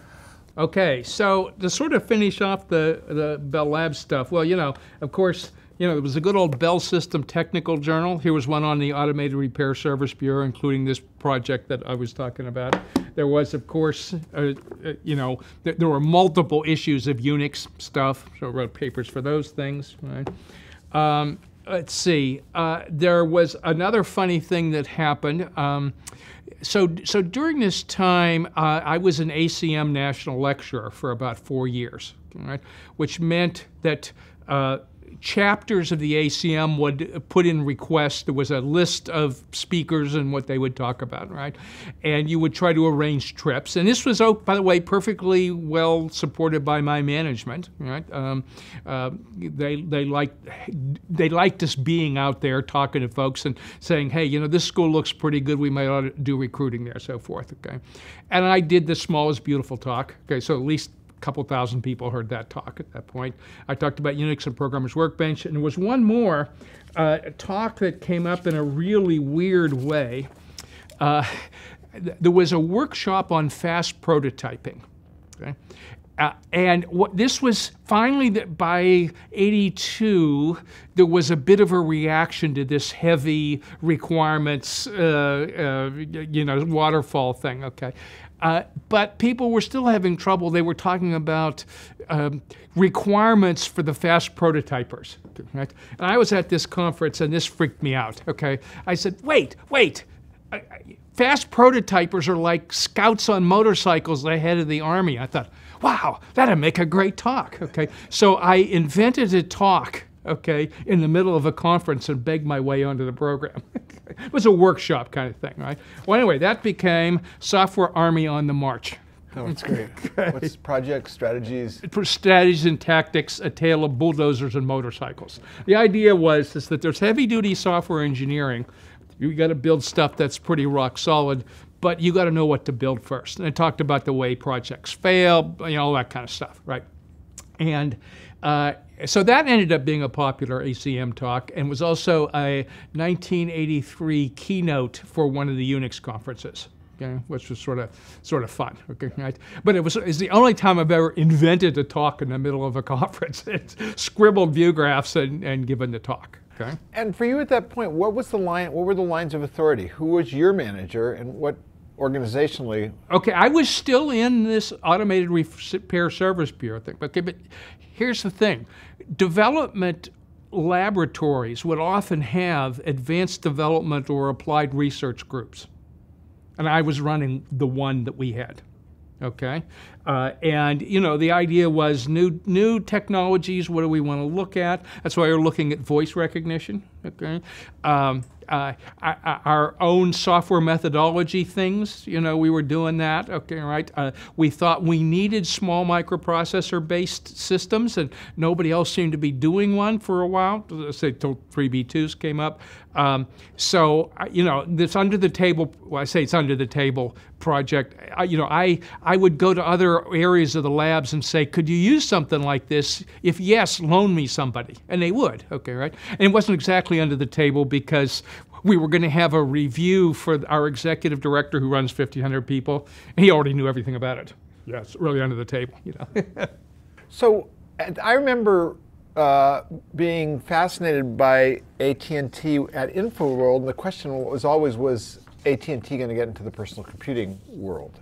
Yes. How did it look from the other side of the interface? Oh, okay, so... And 3B2 was... Yeah, I know. Well, okay. I mean, the problem was that whole thing was done out of a organization that was used to doing switching systems. Okay, and it's a different world. Okay, right. One of the stress points at that point, when I said if you knew how to play the game, you could get huge leverage. Right? There were very entrepreneurial folks inside Bell Labs, but by mid-'83, you know, the Bell system breakup was on the horizon. All these informal relationships that made things work were starting to get frayed. It was like pouring sand in the gears, because nobody knew where they were going to be and how things were going to be organized, and things were going to split up in odd ways. Okay, right? And there was this fantasy on the part of some people that AT&T would be a big computer company and take on IBM and DEC and so forth. Okay, that, you know, the answer was we had great technology, but okay, right? Some of us already knew, like, look, you know, microprocessors are happening, Moore's Law is happening, right? Some of us knew this, okay, right? But it was hard to get it to happen. I mean, again, I was in a place with some of the very best line of management there was, period, right? Very forward-thinking, very aggressive, very savvy managers, okay, right? You don't get to be president of Bell Labs by being dumb, okay, all right? And but it was just weird, okay? Yeah. All right. And in terms of that arc, what year years would you call the peak, the halcyon period of? Well, I mean, 73 to 83 when I was there was pretty good. Yeah, okay. And 83 started to get a little weird, okay, right? But certainly before that, I mean, for instance, we always thought that like the prime places for computing research were Bell Labs, Murray Hill, Xerox PARC, and IBM TJ Watson. Okay, right? We thought for software engineering that what we'd been doing was some of the best, okay, right? But some pieces of IBM, okay, right? We thought our approach was better than, you know, IBM was into chief programmer teams. Do you remember that? Okay, Harlan Mills, okay, right? This was, you know, you get a chief programmer who can kind of do everything, and then you support them like a surgeon, blah, blah, blah, okay, right? And we were more of the, what you want to do is build really good tools and help automate stuff, and you don't need a program librarian, you need a program that is a librarian, okay, all right? And we were right, okay, right? For one thing, because we looked around and said, how many people do we know that could be a chief programmer like IBM thinks there is? And the answer was hardly anybody. And if Bell Labs doesn't have very many people, nobody has a lot of people, okay? So if you look at your contribution during that decade. Okay, so it was important, yeah. Okay. Okay, well, so number one was shell programming and all the stuff that came around that. When I moved to Murray Hill, okay, Steve Bourne decided he wanted to do a shell from scratch. Okay, and that was okay for me. It was okay. I mean, I was off doing other things by then. I was doing performance stuff and Unix system accounting and all that kind of stuff. But I had to be good enough that it would be useful and fast enough for all the people we already had doing shell programming. That's why there was a Bourne shell programming for Mashey shell programmers. Okay. That's the point at which we invented the current environment variables that were things inherited, which of course are in almost every computer used now, right? So that was Steve and Dennis Ritchie and I. Ken was off here at Berkeley for a year. Okay, right? That was the generalization of the stuff I had put in the shell. Okay, so that's probably number one. Number two is the document stuff that we did. That, you know, the macros became more or less the Bell Lab standard for a lot of stuff. Okay, right? I would say the third one, the whole articulation of the software engineering things that would have been called agile programming if I'd given a name to it. Okay, right? I mean, it was sort of funny. Kernighan and I wrote a paper for a language design for reliable software. Right? And this was all in the Ada language time, and we were arguing that that wasn't really the right thing. What you want to do is use software, get components, you know, put them together, do the highest level you could, and that was likely to produce more reliable software faster. Okay, and we got this weird set of referee reports. One of them said, "Yeah, this is great." Okay, another one said, "We've heard it before." Another one said, "Well, it's okay, but it doesn't fit this conference." What turned out, people went to the conference and a whole lot of this was talked about. A bit later, somebody from Software Practice and Experience asked Brian if he had an article, and he says, "Well, how about something like this?" We did that. And then a bit later, IEEE Computer said, "Could you update that and give it to us as an article? We really like it." Okay? Sort of funny, right? So articulating some of that methodology and approach and the tool building stuff, and not just for programmers to use, but for actually building things. So that was pretty important, right? I think another thing is all the work we did to take Unix from being in a lab to being a general service thing for a broader community was pretty important. Right? And it was, you know, building the actual applications was good stuff too. You know, doing work to get blit terminals and people to be more aware of bitmap displays and mice at this kind of human interface is what was going to be there, right? And that was in that group. There was an interface part of that group. Yes. Yeah. Yes. Again, I had a couple cognitive psychologists. Right? But I mean, there was this one funny thing where Adele and I were on a panel together in 1983, okay, right, in the spring, and I did Programmer's Workbench stuff, and she talked about altos and stuff, and somebody from the audience said, "Well, Mashey, we understand what you're doing. That makes sense, everything. But Adele, this stuff seems like science fiction." Okay, right? And I said, "Wait, let me defend her." I said, "Look, what you're seeing from me is stuff that's kind of like in production, you know, we already down the cost curve and everything. She's doing research, but this is what everything is going to look like." Right? Don't worry, another turn of Moore's Law or two, and you're going to see real products that are like this. You know, get used to it. That's how stuff is going to look.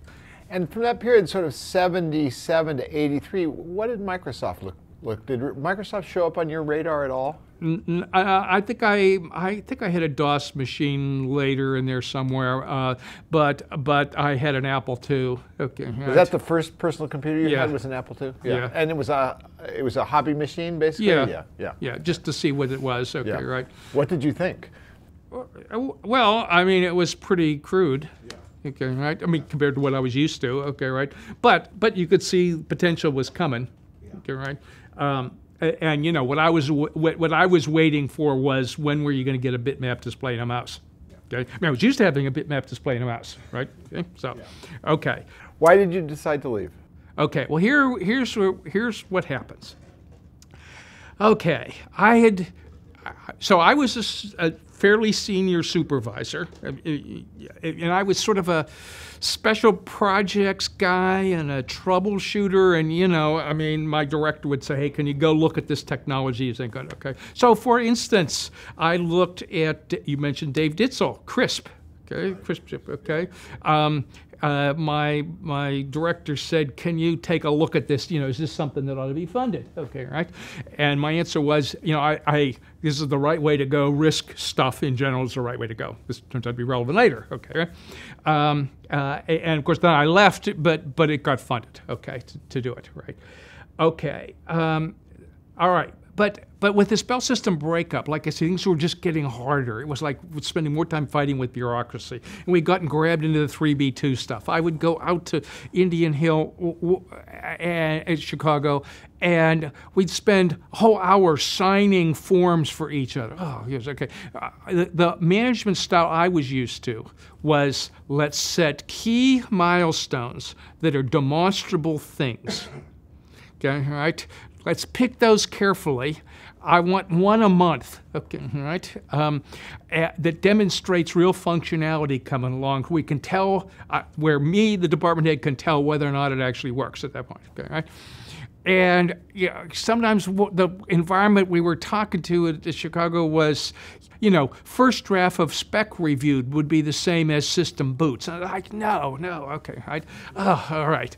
And anyway, it was like sand in the gears, okay, right? And I was just tired, okay? So I needed a break. And a couple of things came together, right? An old girlfriend had moved out here, and she was waiting for a couple months to get into her house, and she had a condo up on Nob Hill. Okay? And she was telling all of her friends, while I'm here, come visit. Okay, so that's number one. Adele said, why don't you come out and visit? Okay? Lawrence Livermore Labs wanted me to give a Programs Workbench talk. And then Zilog called up. Okay, and I was getting calls this time from recruiters who would say, we hear you know something about this UNIX thing? Okay. I go away, okay, right? I was kind of like due up to be a department head. There was an obvious department head opening by a guy I'd worked for before, underneath, and everybody knew this is where I was going to be, okay, right? Sort of. Anyway, but the Zilog folks said, our VP had heard your talk, okay, and thinks there's a good job for you here. Okay, I went, well, I'm not really looking, okay, right, but it turns out I'm going to be out there in 2 weeks, so, okay, I'll come by, okay, right, okay. Well, so they were real interested. I said, but look, I would have to look around for a while, okay, right, and the thing was, it was in June. It's June out here, okay. I get back. I have a great week. It's a wonderful time. It's stimulating. It's fun. It's great weather. I get back to Newark Airport, get off the plane. It's 90 degrees, 90% humidity, and I go, that's it. Okay, right. I then do a quick look around at companies.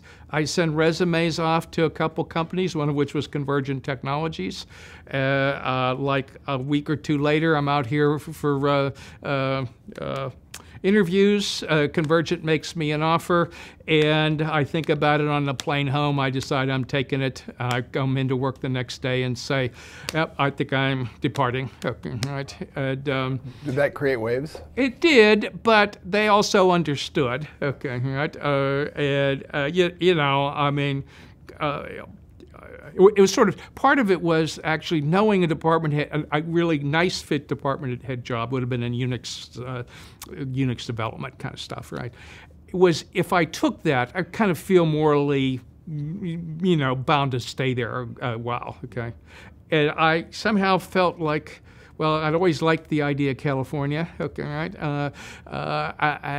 And the Bell System breakup would not be fun, which it wasn't. Okay, so Anyway, I looked around. You know, when I was out here, I did some looking for houses. I wasn't that keen about a lot of places, but then I ran across a place in Palo Alto, and after gulping about the costs, okay, all right. Unfortunately, I done okay on the house in New Providence, right next to Murray Hill, so that was all right, you know. And it was stretched, but it was okay, you know. And what neighborhood in Palo Alto did you? It was the Eichler house down in not far from Middlefield, down in that corner south. Okay, all right. I've always been a big Frank Lloyd Wright fan, so, you know, Eichlers were cool. Okay, so I got out here having actually taken a step down to be a member of technical staff at Convergent, but quickly became a supervisor, and then shortly after a director that ran the whole software department for one of the divisions. Okay? So more than the CTOS operating system. Yeah, well, it was in the data server side, which was a Unix CTOS combination. It was Ben Wegbright's division there, right? Where I ran into a fellow, I'm sure you know, Steve Blank. Okay. Okay. I do know Steve. You know yes, Steve? I'd forgotten he was a Convergent. Yes. Yes, he was a Convergent. He was the VP of marketing in that, or director of marketing, or whatever. And of course, he discovered I was an engineer who could talk to people. Right? So he used to drag me around to customers a lot. Right? And again, I ended up running the department. Okay, right, the software department over there. Okay, so Steve went off to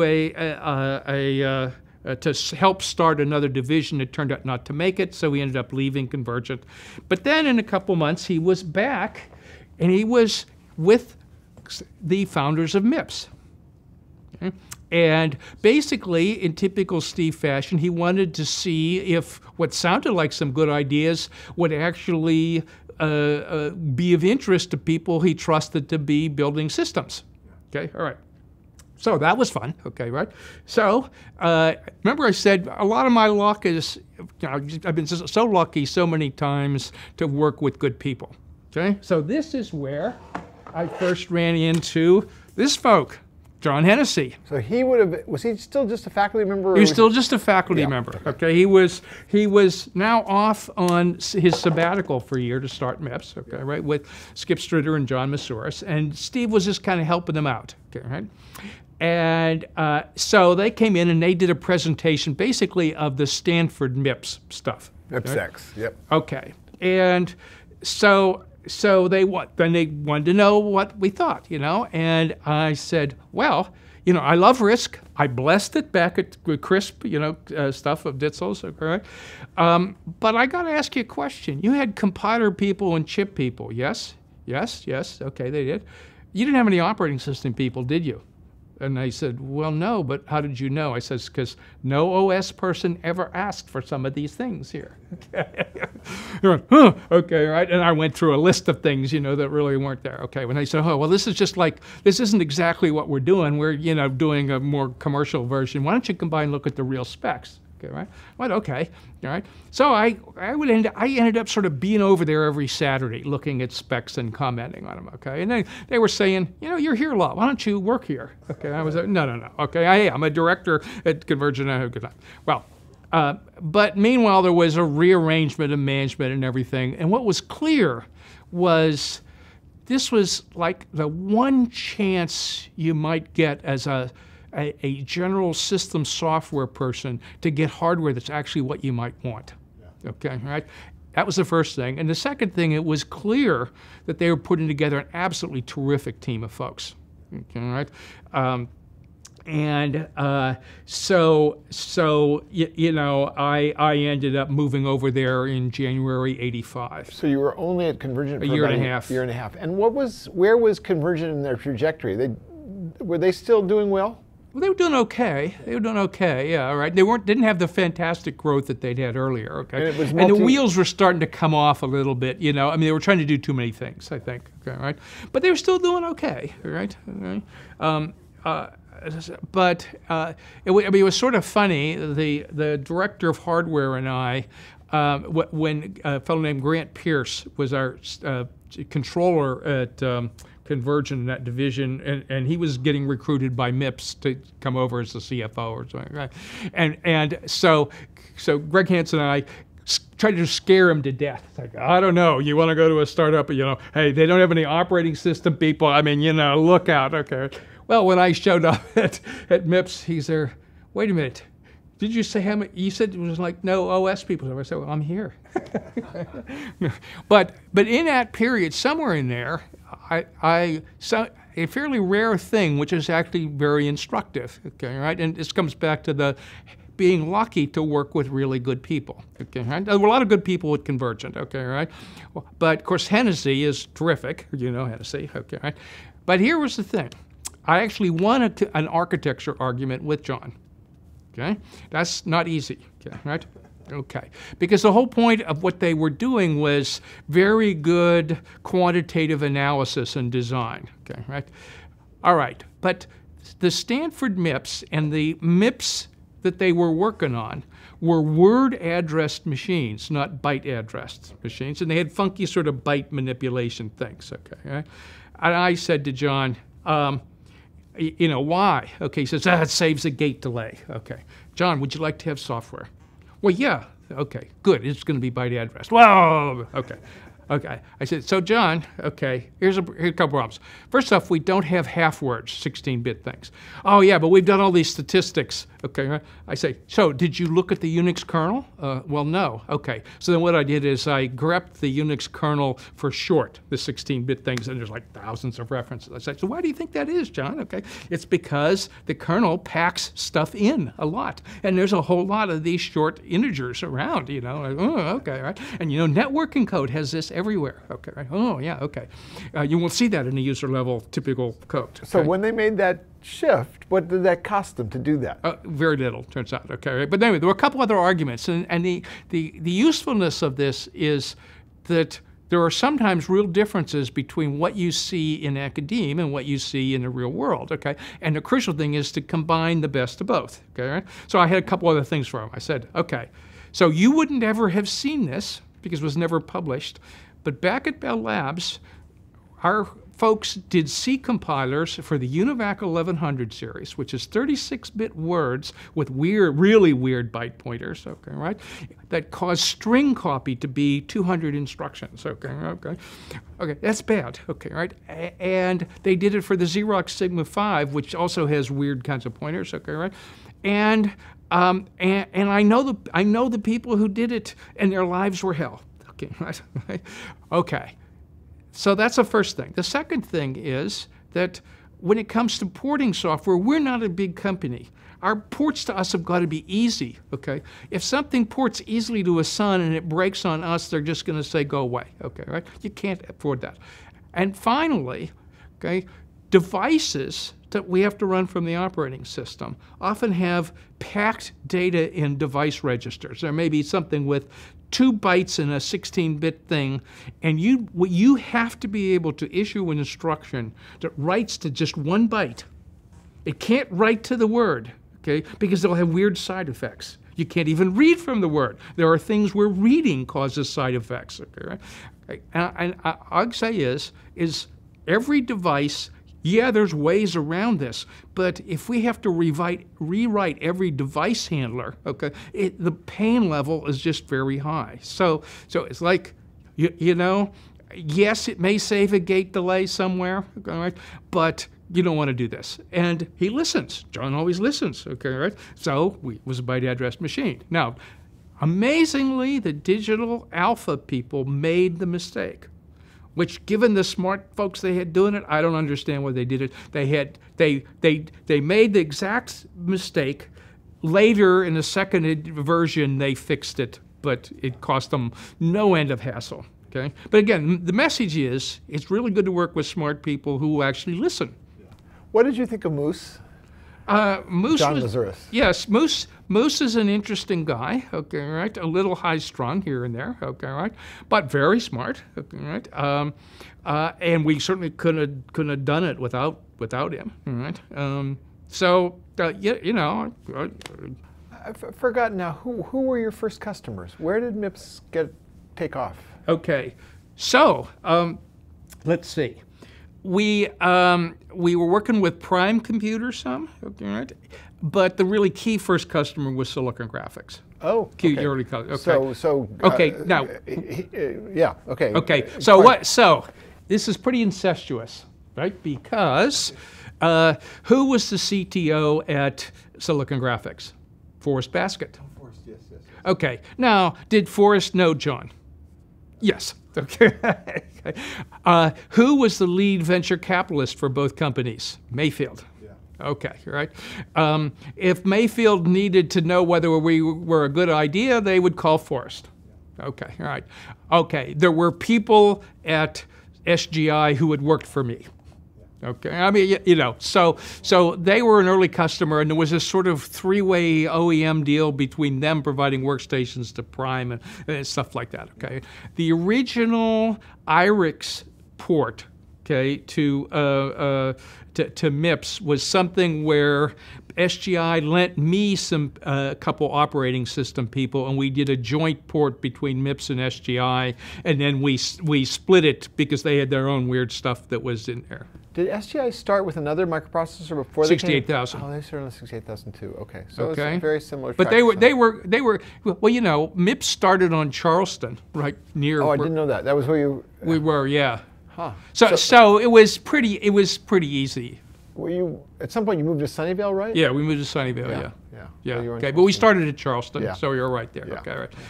Okay, and you know, I mean, the number of connections and everything was pretty easy. Okay? So when you came in, did you build the OS? Yeah. I put together the basically Larry Weber ran compilers in the computer center. I ran operating systems, networking, and software QA and release control. This is MIPS now still. MIPS. Yeah. Okay. Okay. Right. And you know, I got a really excellent collection of systems programmers. Okay? And good QA folks, and you know, it's a really good team. I mean, but it was completely insane, of course, what we were trying to do, okay, is we were trying in the space of a year to do a new architecture, hyper-optimizing compilers that had come from Fred Chow at Stanford, who worked for Hennessy, okay, right? And Unix wasn't necessarily used to really good optimizing compilers, okay, right? I mean, there was at one point where if you optimized the Unix kernel, it crashed, and if you didn't turn the aggressive optimization on, it worked. So we had to do binary search where you optimized half the kernel. Okay. That was pretty exciting. Okay. So, and we were trying to do a new chip and a new system. Okay. So in a year, right? And that's completely insane, right? But we did it. Okay. Right. So what I ended up doing is I got there. I started hiring folks up. I got some very good systems programmers, one of whom Steve Jobs stole from me. Okay. Right. Mike Damoni did a lot of the work on Next Step. Okay. Right. Steve was it before It's Apple. Next, yeah. Okay. Let's see. So I did a lot of the work designing the memory management unit, right? The exception handling, all the stuff that the operating system folks, you know, worry about. Okay, right? A lot of the user level instruction set was already pretty well there in the fall of '84. Okay, right? And besides the workstation world, MIPS made some inroads into consumer electronics, didn't they? Fairly early. That's later. It was later. Okay. Yeah. Okay, there were things about what we did that I insisted on explicitly to allow for embedded control stuff, laser printers and other stuff. Okay, I knew over the long term, that's where a lot of volume would be. Okay, right? Okay. So anyway, so now we're in 1985. We're crunching along like maniacs. Okay, right? Let's see. We're getting together the tools to be able to do Unix ports to this thing. Okay, getting the memory management, exception handling, and so forth designed. Okay, right? You know, very technical sell. So I'd be involved in talking to potential customers. We're trying to get them to bet on a startup. You know. Okay, right? Okay. So. So there we are, crunching along in '85, okay, right? And at the end of that year, we actually tape out the chip. Okay, and the very first chips, you know, exist just like Christmas of '85. Okay, right? Okay, so now we get to debug this stuff. That's really exciting. There's nothing more exciting than debugging new compilers, new chips, new chip architecture, and new systems all at the same time. Okay, and a lot of that falls on the operating system people. Okay, inherently. The whole thing was planned, project planned, because I was the last guy on the chain. Okay, trying to whip everybody else into shape was hard work. I brought in my 128K Mac with Mac Project, and hassled everybody into using it. Okay, that's how it got project planned. Okay, all right. Okay, well, we finally had systems kind of working like in the early summer of '86. Okay, we had a sort of demo day, and I was somewhat terrified to see, we had a sort of rotating thing just up on the screen, and Bill Joy comes up, does Control Z, type. I'm there, oh no, okay, but it was okay, right, okay. Anyway, come the fall, we're now starting to ship systems, M500s, 5 MIPS machines. So Sun hadn't built Spark yet? No. Were they still a potential customer? Not really. We knew they were building Spark. Okay, right. Okay. So, I mean, that was coming. Okay. So right? yeah. Okay. Let's see. Okay. And our CEO. That's the guy's. Well, who was your CEO? I should know this. I keep forgetting his name because it was. Gosh, yeah. Okay. Anyway, he decided that when he could see that we were starting to ship some stuff, boy, you know, things are really going okay. And he ended up taking a lease on our second building. We were down in Sunnyvale by the time. Okay, right. And staffing up more. Okay, some of us were really nervous. Like, wait a minute, these are development systems for people to see, you know, what they're going to do. Okay, right. I mean, MIPS had a complicated model. Okay, there weren't foundries at that point. We had to do partnerships with people, a couple of small semi companies, right? So it was complicated, okay? And some of us were like, wait a minute, not slow down. Well, okay. So we quickly ran into financial trouble.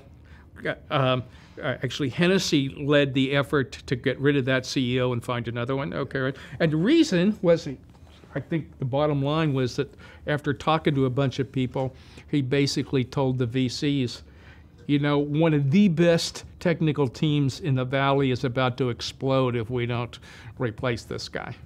Okay, and he was right. Okay, right? Okay. So let's see. So anyway, they looked around and they got Bob Miller in, who was right. good. Okay. Had he already been a supercomputer guy, or did he become a supercomputer guy later? No, he was he was an IBM workstation-ish kind of guy. Okay. All right. So okay. So MIPS kept cranking along, and we were often bigger than life.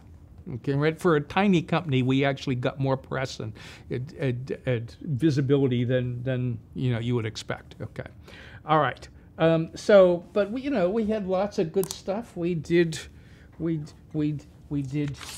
whole series of chips. Right? I mean, here were chips, right? Series of chips. Okay. We did the first 64-bit microprocessors. I ended up shifting out of line management into I was like VP of Systems Technology, which was a troubleshooter kind of stuff. I was an evangelist. I was heavily involved in the performance marketing. And which took you into the RISC scores. Oh, well, I was heavily in that, okay, right? Really in there a whole bunch. I kind of got us started, the deal that made our IPO, and here was the thing from the IPO. Okay, you got to have lots of these around, right? Okay, I ran around with, let's see. I ran around with the things to show the customers this is what's in these things, or here's what's in these things. Okay, right. I helped get the spec benchmarking group started because I had this hatred of dry stone MIPS. Okay, right. We hassled. Did you ever know Stan Baker? Used to run EE. Was an editor of EE Times. Yeah. I would run into him. Okay. Yeah. Well, okay. I was involved in a lot of performance analysis and competitive analysis stuff. So And the people who did that kind of all knew each other across companies, and we would trade our performance documents, or sometimes we'd say, these are the best numbers I've got for you. I don't want to quote worse than you've got. You know, if you got better, tell me. You know, it was competitive but cooperative. Okay, well, Stan wrote this editorial where he used Drystone MIPS, and I dumped on him, and I think somebody else did too. And his answer was, well, give me something better. He says, and I'll offer my bar in Campbell as a neutral meeting ground. So I collected up, we got HP, Apollo, Sun, and MIPS, okay, right? And we went over there, and then we all agreed, you know, we hated Drystone, okay, right? We hated VAX, MIPS, all the junk. And we all used often some of the same programs as real benchmarks, but we used different inputs so you couldn't compare them. And we all did a lot of wasted work, okay, right? So we started spec, okay, right? I was heavily involved in that, and that was, you know, spec, okay? That led to weird things like at one point, let's see, I wrote this document called Spec Data Helps Normalize Vendor MIPS Ratings for Sensible Comparisons, or your mileage may vary, but if your car were a computer, it would vary more, okay? Because MIPS had the idea of a MIPS rating varied by a factor of 2, okay, right? Well, this fell into the hands, because it got published and put around, Bill Bulkley at the Wall Street Journal. Okay, did you know Bill? One of my competitors. No, yeah. Okay. All right. Well, but he called me up and did an interview, and he wrote a great article. Okay. So it's me as a VP of MIPS, but talking about spec and why we were doing this, how we were trying to get realistic benchmarks so we could compete on that, not on junk, because that would be better for our customers. Okay. And he did a great article, and it came out, it was on the top left corner of the second section. I was ecstatic. He had gotten it right, because I don't want to be bad on journalists, but they don't always get it right. Okay, right, okay. With all due respect to the good journalists sitting here. Okay, so I'm happy until I called up and got my voicemail. First message on my phone is from the CEO. So, Mashey, what are you doing? Okay, right? Our stock is down 15%, and all the analysts are calling me asking what's wrong. And they're, what? Okay, right? Okay. And the next voicemail is from the CFO. Mashey, what are you doing? We're down 50%. The analysts are all over us. And they're, what? Okay. Well, the problem is that, remember, this is getting rid of MIPS ratings in favor of spec ratings, okay? They had put, whoever puts the headline on says MIPS down in benchmark rankings. Okay, they see in bold John Mashey, MIPS, VP of MIPS. They see MIPS down in benchmark rankings, sell. Then they call up and ask what's wrong. I'm there. Oh, okay. Well. It was a little weird, but you know, after a few days, it all came back up, you know, but it was pretty exciting. Okay, if I hadn't already believed the stock market is crazy, I would have believed it by then. Okay, all right, but getting to the IPO was one of these weird things again. This is this thing about just being lucky, okay, where your contributions actually depend on happening. Be lucky in who you work with. Okay, okay. The deal that made the MIPS IPO was the deal with Digital Equipment. How did that deal happen? Okay, right.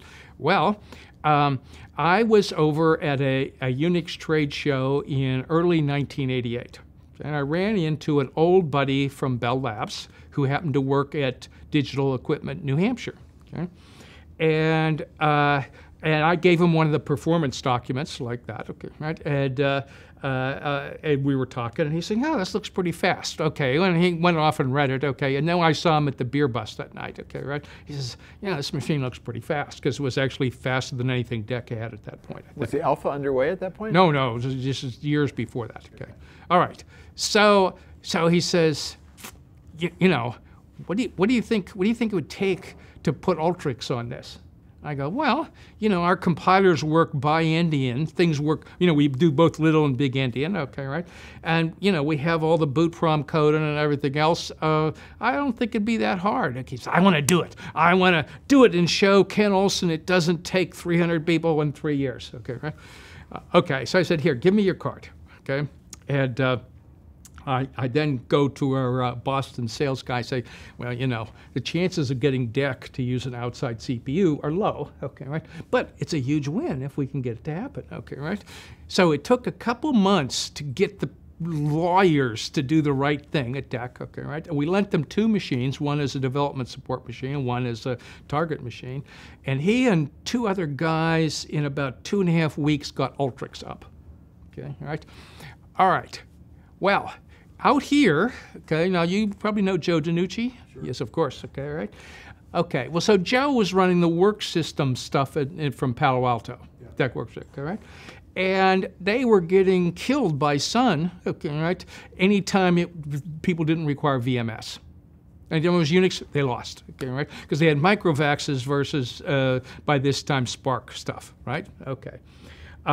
Okay, well, the folks out here got wind of this port that had gone on, okay? Because they had a full Ultrix cup and everything, you know, right? And they were running benchmarks, okay? And they were looking good, you know? So they went into mad frenzy out here. Look, give us a good CPU. We can do this. We can make great workstations. We can beat Sun, okay, right? So at one point, this just stirred up a lot of action, all right? And Joe describes a meeting where he went in to talk to Olson and the high-level team, where Olson said, you know, sometimes we at DEC don't recognize jewels from the outside, but we probably should, okay? Joe took that as good, okay, right? So after hearing this stuff, Olson gathered together a bunch of the DEC fellows and said, you'll go out to MIPS, you know, go out there Thursday and do due diligence on these guys and, you know, see whether this makes any sense, okay? And I have to give them credit, they did a good job, okay, right? Now here was the funny thing. What they did is they sent chip guys, compiler guys, operating system guys, and hardware systems folks, okay? Okay, the chip folks had all kinds of questions, okay, right? And the answers were, gee, we had folks who've done this a lot of times, okay, right, from Intel and other places. And you know, sometimes the DEC guys couldn't believe how fast we'd moved on this stuff. Okay, these designers like animals, they just go at it, okay. Okay, well, the compiler folks knew of the MIPS compilers and had a lot of respect for them because they were very good, okay? The hardware system guys had lots of questions, but we were used to making chips that could go into different kinds of systems. Sometimes the DEC chips were geared for like a couple kinds of systems, okay? So they had no problem, okay? And the operating system folks who would have been like, it's going to take us years to do it, well, Ultrix was already running. It was already there, you know, okay? It was already being benchmarked, okay? All the libraries worked, all that stuff, okay? So I think it was only one OS guy, okay, right? Now, I knew something was going to happen, though, because we took them at lunchtime or afterwards, we took them around to show them our server farm that we used for simulations. And I heard one of their engineers talk to Bob Supnick. You know Bob? Okay, he ran a bunch of the alpha stuff, okay, right? He said to Bob, he says, I can't believe it. This little startup has more compute power than we do in the VAX group. Okay, right, for doing our simulations. How can this be? Okay, right. Supnick says in a voice like frozen air, yeah, that's why we got a problem. We're going to have to do something about it, okay? And of course, alpha. Yeah, I said, sooner or later, something bad's going to happen, okay, right? Okay, well, but it ended up, they wrote a perfectly honest report that said, look, we can build chips as good as these guys, okay, right? But it would take us years to do our own thing, you know, in software, and this stuff already works, okay, right? So go ahead, okay? And so we did the deal with them, and that included, of course, that's what brought in NEC and Toshiba as semiconductor partners, all right? You know, it's what made us get public, okay, right? So it drove the IPO, yes. Which happened when? That was 1989. Okay. Was that, I mean, what was the personal impact of an IPO on you? It was your first IPO. Did it have, yes. Was it a big deal? Well, yeah, it's why I live in Portola Valley.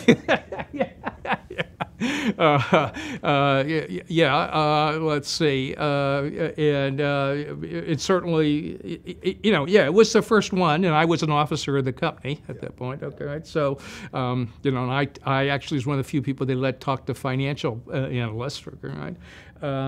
So it was interesting, right? Okay, so there were later things. I mean, this was funny because I was involved in a bunch of deals. I helped start the ACE initiative with Microsoft. Oh, yeah. Okay. Right? Well, now, ACE was, what was the ACE consortium? The ACE consortium, well, it was us and actually DEC, but Microsoft, Compaq was the crucial thing. The crucial thing, the Microsoft guys approached me at one of the conferences, and they wanted to understand our model with semiconductors and stuff. Because, of course, both Microsoft and Intel always wanted to be the only link in the chain. Yeah. Right, okay?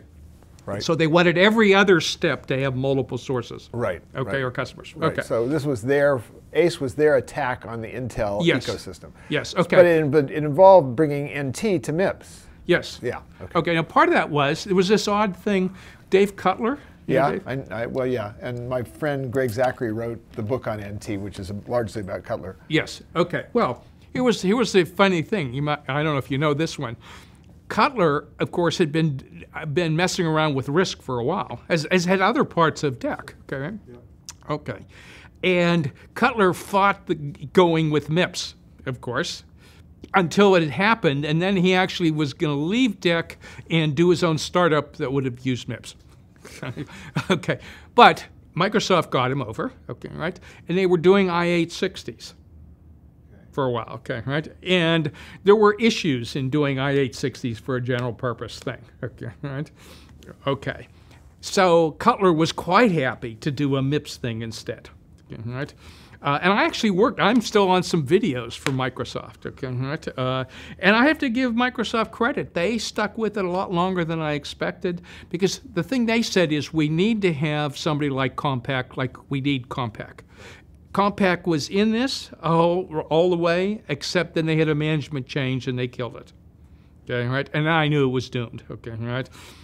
Okay, so in 1990, well, okay, so let me back up a little bit because we have to pick up a couple of the other goodies here, okay, right?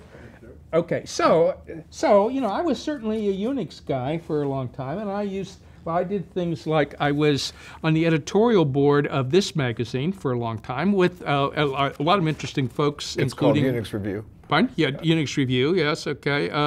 Let me see. Well, Bill Joy was in there for a while. Ted DeLatta, who had been my boss, okay, right. A bit later, Greg Chesson, if you ever know Greg, okay. And who was this guy? He was a software developer guy named Reed Hastings. Okay. Anyway, we used to have a meeting once a month at Chantilly's in Palo Alto, which was a very pleasant thing to do. Okay, and it was a great crew. Okay, all right. Okay, but I used to, I was program chair of Unix. Okay, we did that. I got involved in the Hot Chips conferences. Forrest Basket got me over into that while I was still at MIPS. Okay, right. And I was involved with them for like 25 years. Okay, right. Actually, one of the first ones I program co-chaired. That's where I first got hooked up with Dave Patterson. Okay, right. Okay, so that was going on, and I sometimes would give talks, and one of the talks I developed was the one to talk about the ages of Unix. I think I did it first around '86, but in '87 I gave it down in New Zealand, and here was the idea of this talk. Okay, there were 5 ages of Unix. I've got 4 of them here. Okay, first is it was the age of wizards. Okay, back at Bell Labs, and it was wizards, and you didn't really want. It was like a dangerous thing for random users. Okay, okay. But then, we knocked off the rough edges, and we got it all over the place in the Bell system. Okay, so Bell system, lots of operation support systems got Unix in them. Okay, this is what I'm missing was a mortar board. We spread it around the universities. Okay, right. And after starting in the early 80s, it got into business. Okay, right. Okay, so that's early 80s. Now, where to from here? Well, hard to say, but I think it's got a long future ahead of it. So anyway, that was the talk. I did that one a couple times, okay? And it turned out these were useful. That's layers and longevity, or is that a different talk? Pardon? Was that layers and longevity? No, that's a different talk. Oh yeah. Okay, right? Okay. This was like the 5 ages of Unix, okay, right? Just with the observation that from something that was like a wacko little research toy kind of thing, right? It's already gotten pretty substantial. It's in the workstation business. It's servers. It's getting more commercial. And yes, okay, I had no idea of that, but it's okay. Yeah. All right. So, okay. Now we made a big bet on ACE, but things didn't really pan out as well as they could be. It worked, and but not having the big PC company doing it made it hard. Okay, yeah. Right. Okay, and then it was a struggle getting the R4000 chip out, which was the first 64-bit thing. It took a little longer. We had a bad side show into bipolar logic chips, which were just too expensive. Okay, right. R6000s. They worked. They were at one point the fastest thing there was, but it was exciting. I mean, we were using an unusual fabrication technology where sometimes it would be 0 yield some month. It's really not fun. You have a $100,000 machine waiting for one chip, and none of them come. Did the supercomputer industry take some of that? Not yet. No. This was still big server stuff. Okay. All right. Now we worked closely with Silicon Graphics.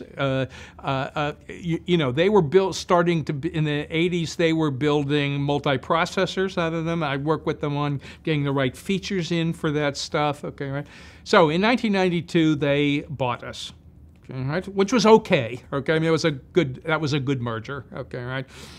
Clark and McChesson or whatever, I'm trying to think of who was management at that point when they... Clark was still there, wasn't he? Clark was still there, yeah. Okay, come on. How can I forget his name? It'll come back. Okay, right. Let's see. Clark left shortly thereafter. Yeah. Okay, right. Anyway, that was a pretty easy one. Okay, right. And it was an easy move I'll tell you in my interview to go to SGI. Forrest calls me up. It says, so, hey, Mash. We're trying to decide where you should be here. Why don't you come here, do what you do now, report to me, and we'll pay you more. Okay. Okay. So I was in Forrest's little brain trust group, which basically meant doing what you wanted to do. Okay, right? It's meant troubleshooting. Sometimes you get asked to do something. A lot of it, you run around. And I would have my fingers in chip design, supercomputer design, software strategy, and spend a lot of time with customers. Okay, I spent probably 50% of my time with customers. And what year did you go to? 92. 92, yeah. Now, there were odd little side things about that time. Like I used to work with some of the chip companies, our chip partners, and so Silicon Graphics shipped the first system with the 64-bit R4000s in 1992. Okay, I've been very heavily involved in the 64-bitizing stuff. Actually writing the justification for the C language specification for how you did it. Okay, right? I wrote most of that. I had been pushing hard, that we do this in time when you could actually, when you needed more than 32 bits to address the memory you could easily buy. Okay, right? And that was like the most predictable thing most predictable trend in computing was when DRAMs would get there, right? Okay. Anyway, one of the chip companies grabbed me to come talk to some networking company, and I sort of convinced them that using MIPS chips, particularly 64-bit, would give them a lot of runway. And then I came away from the meeting saying, well, I'm not sure it's going to win the networking wars, but this Cisco company seems to have smart guys. And of course, for a decade or so, they used essentially MIPS chips. Okay? Yeah. So that was pretty cool. Yeah. Okay, so now I'm at SGI. Okay, right? And Joe DiNucci and I went over there, and Joe was asked to make up his own job, okay, because they already had a VP of sales. Joe's a terrific sales manager. He says, I want to do cars, okay, right? Okay. Ed McCracken is who you Ed McCracken, yeah. McCracken. Okay. So Ed says, what do you mean? And he says, you know, SGI has all this great technology, but you're not in the car business. You should be in the car business, okay? Or, you know, you should be helping cars. And so he was basically, go ahead, do it, right? And he ended up doing it so well that he, you know, had a whole manufacturing line of business kind of stuff, right? Okay, but we're getting ready to come over here, and the sales team had asked us both to come and introduce ourselves, okay, to the sales meeting. Well, that was an experience, okay, right? And we had both prepared, you know, a couple slides with bullet items to say who we were, okay, right? And so we go to SGI sales meeting, and it's like a different universe, okay, right? So it starts by, here's a big video on the screen of what looks like Arnold Schwarzenegger as Terminator riding his motorcycle along to a hotel, and then the door opens in the back and he rides his motorcycle up to the stage. Okay, all right. And then screens light up with an asteroid coming at us. As it turns, it says sun, and it blows up. And he says, I want you to terminate sun. Okay. And then another one comes, and it's HP, and it blows up. I want you to terminate HP. And if you don't, I'll be back. And then he gets on his motorcycle and goes out. Okay. Now, you know, Joe, okay. I mean, Joe loves Flare and stuff, and you know, he's looking at all this graphics technology, just drooling, and we're looking at each other saying, we got slides with bullet items. Oh, good. Oh, good. This is gonna really fly for this audience, you know? Okay. And then there's more stuff like that. Okay, all right. Well, so the hats came back. I said, for this kind of audience, I got to do something more than slides with bullet items. And so I said, you know, hey, okay, if you need somebody to talk to, you know, starry-eyed researchers, I can do that, okay? But, you know, I've been in business too, and, you know, I've done telecom stuff, so, you know, I can maybe help you out, okay, right? Okay. Anyway, we ended up surviving, but it was pretty scary because, you know, the whole thing was pretty crazy. But anyway, so I was over in Forest Group, and again, SGI had very technical customers, okay, right? They may have loved their local salesperson, but they wanted to see a chief scientist, chief engineer, you know, kind of person, okay? So I started putting talks together, and by 93, well, I was doing... You became part of the sales process. Yes, yeah. Yes, okay? And so I would go, you know, by mid-90s, I was flying around, which led to a heart attack, partly, all right? I was probably... out of the country 30 or 40% of the time. Okay, that's a lot. Okay, right? And I would schedule the trips really well, but it was a lot of flying around. Okay, and when I was at home, I would be involved in software strategy and helping out on chip designs and specs. Had you met Angela by this time? Okay, well I should have gone back to that. Okay, yeah. That's a whole side path. I met Angela, my wife, in January of 1984 in the geekiest possible way. Okay, I was already out here. She was going back and forth doing a joint venture between AT&T and Digital Research. She had been at Bell Labs and then shifted to a piece of AT&T. Okay, right? They were doing Unix System 5 library, so it was a software acquisition and publishing kind of thing. And an old girlfriend of mine, okay, right, who was a friend of hers, okay, introduced us at a Unix trade show. Okay, she was as she says, the booth babe. Not really, okay, but yes, okay. And I said, well, you should look me up if you're going to be out, you know, and eventually she did. Okay, so, okay. And of course, there ends up being another weird story about that is she's very independent and flies around and, you know, has done stuff like begging a ride on the back of a Israeli army truck to go up to the Golan Heights, okay, right? Like leading expeditions to Nigeria to count termites. I mean, all kinds of crazy stuff, okay? So it wasn't going to be easy to get her to marry me. I finally asked her in 1990. She then went off and did a spreadsheet of pros and cons, okay? She did due diligence. She asked my father. She asked old girlfriends, okay? I mean, you know, okay, all right. So pretty, classic Silicon Valley geek time, right? Now, Nick Trejanik, you ever know Nick? I know Nick. Yeah. Okay, so Nick called me up a few years afterwards saying, there's a story around the valley that you asked your wife to marry you via email. And I said, Nick, no way. Okay, right? He says, yeah, but it's such a good story, I'm going to give you an award at Microprocessor Forum. Okay. Well, he did. Okay, right? Well, he also gave me an award for being the marketing department at MIPS, which was unfair. Okay, but all right, I did do a lot of posting on Usenet. So anyway, he gave me this award, and I said, Nick, that's not true. What I didn't say was, it is true, she said yes by email. And the problem was, after she did all her due diligence, she had to tell me right then, and I had a terminal at home, and she could never get through on the phone, so she said email. Okay, all right. That's a great story. Okay. Well, now, when you guys actually got married, who was she working for? Let me see. She was either I met her in consulting for. She was at General Magic shortly thereafter. Yeah, right? I think that's when I met Angela. Yeah, but I think it was just after that she started at General Magic. Okay, right? Have you seen the movie? Yes. Yeah. Well, we're going to see it. It's next week. Oh, that's right. Yeah. Yeah. Okay. Okay. So sorry. Anyway, I started, what I would usually have is I would have a general purpose talk and then really detailed technical talks, depending on what people wanted. I broke all the rules of marketing of 3 bullet points per slide and everything.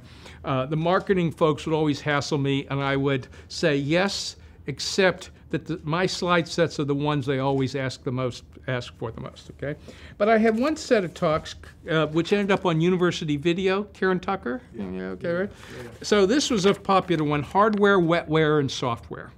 And the idea was there were hardware trends, there was no trends in us wetware, we're the same, so software's got to make up the difference, okay, right? And so I started using this in 1993, and as far as I know, here is the first big data.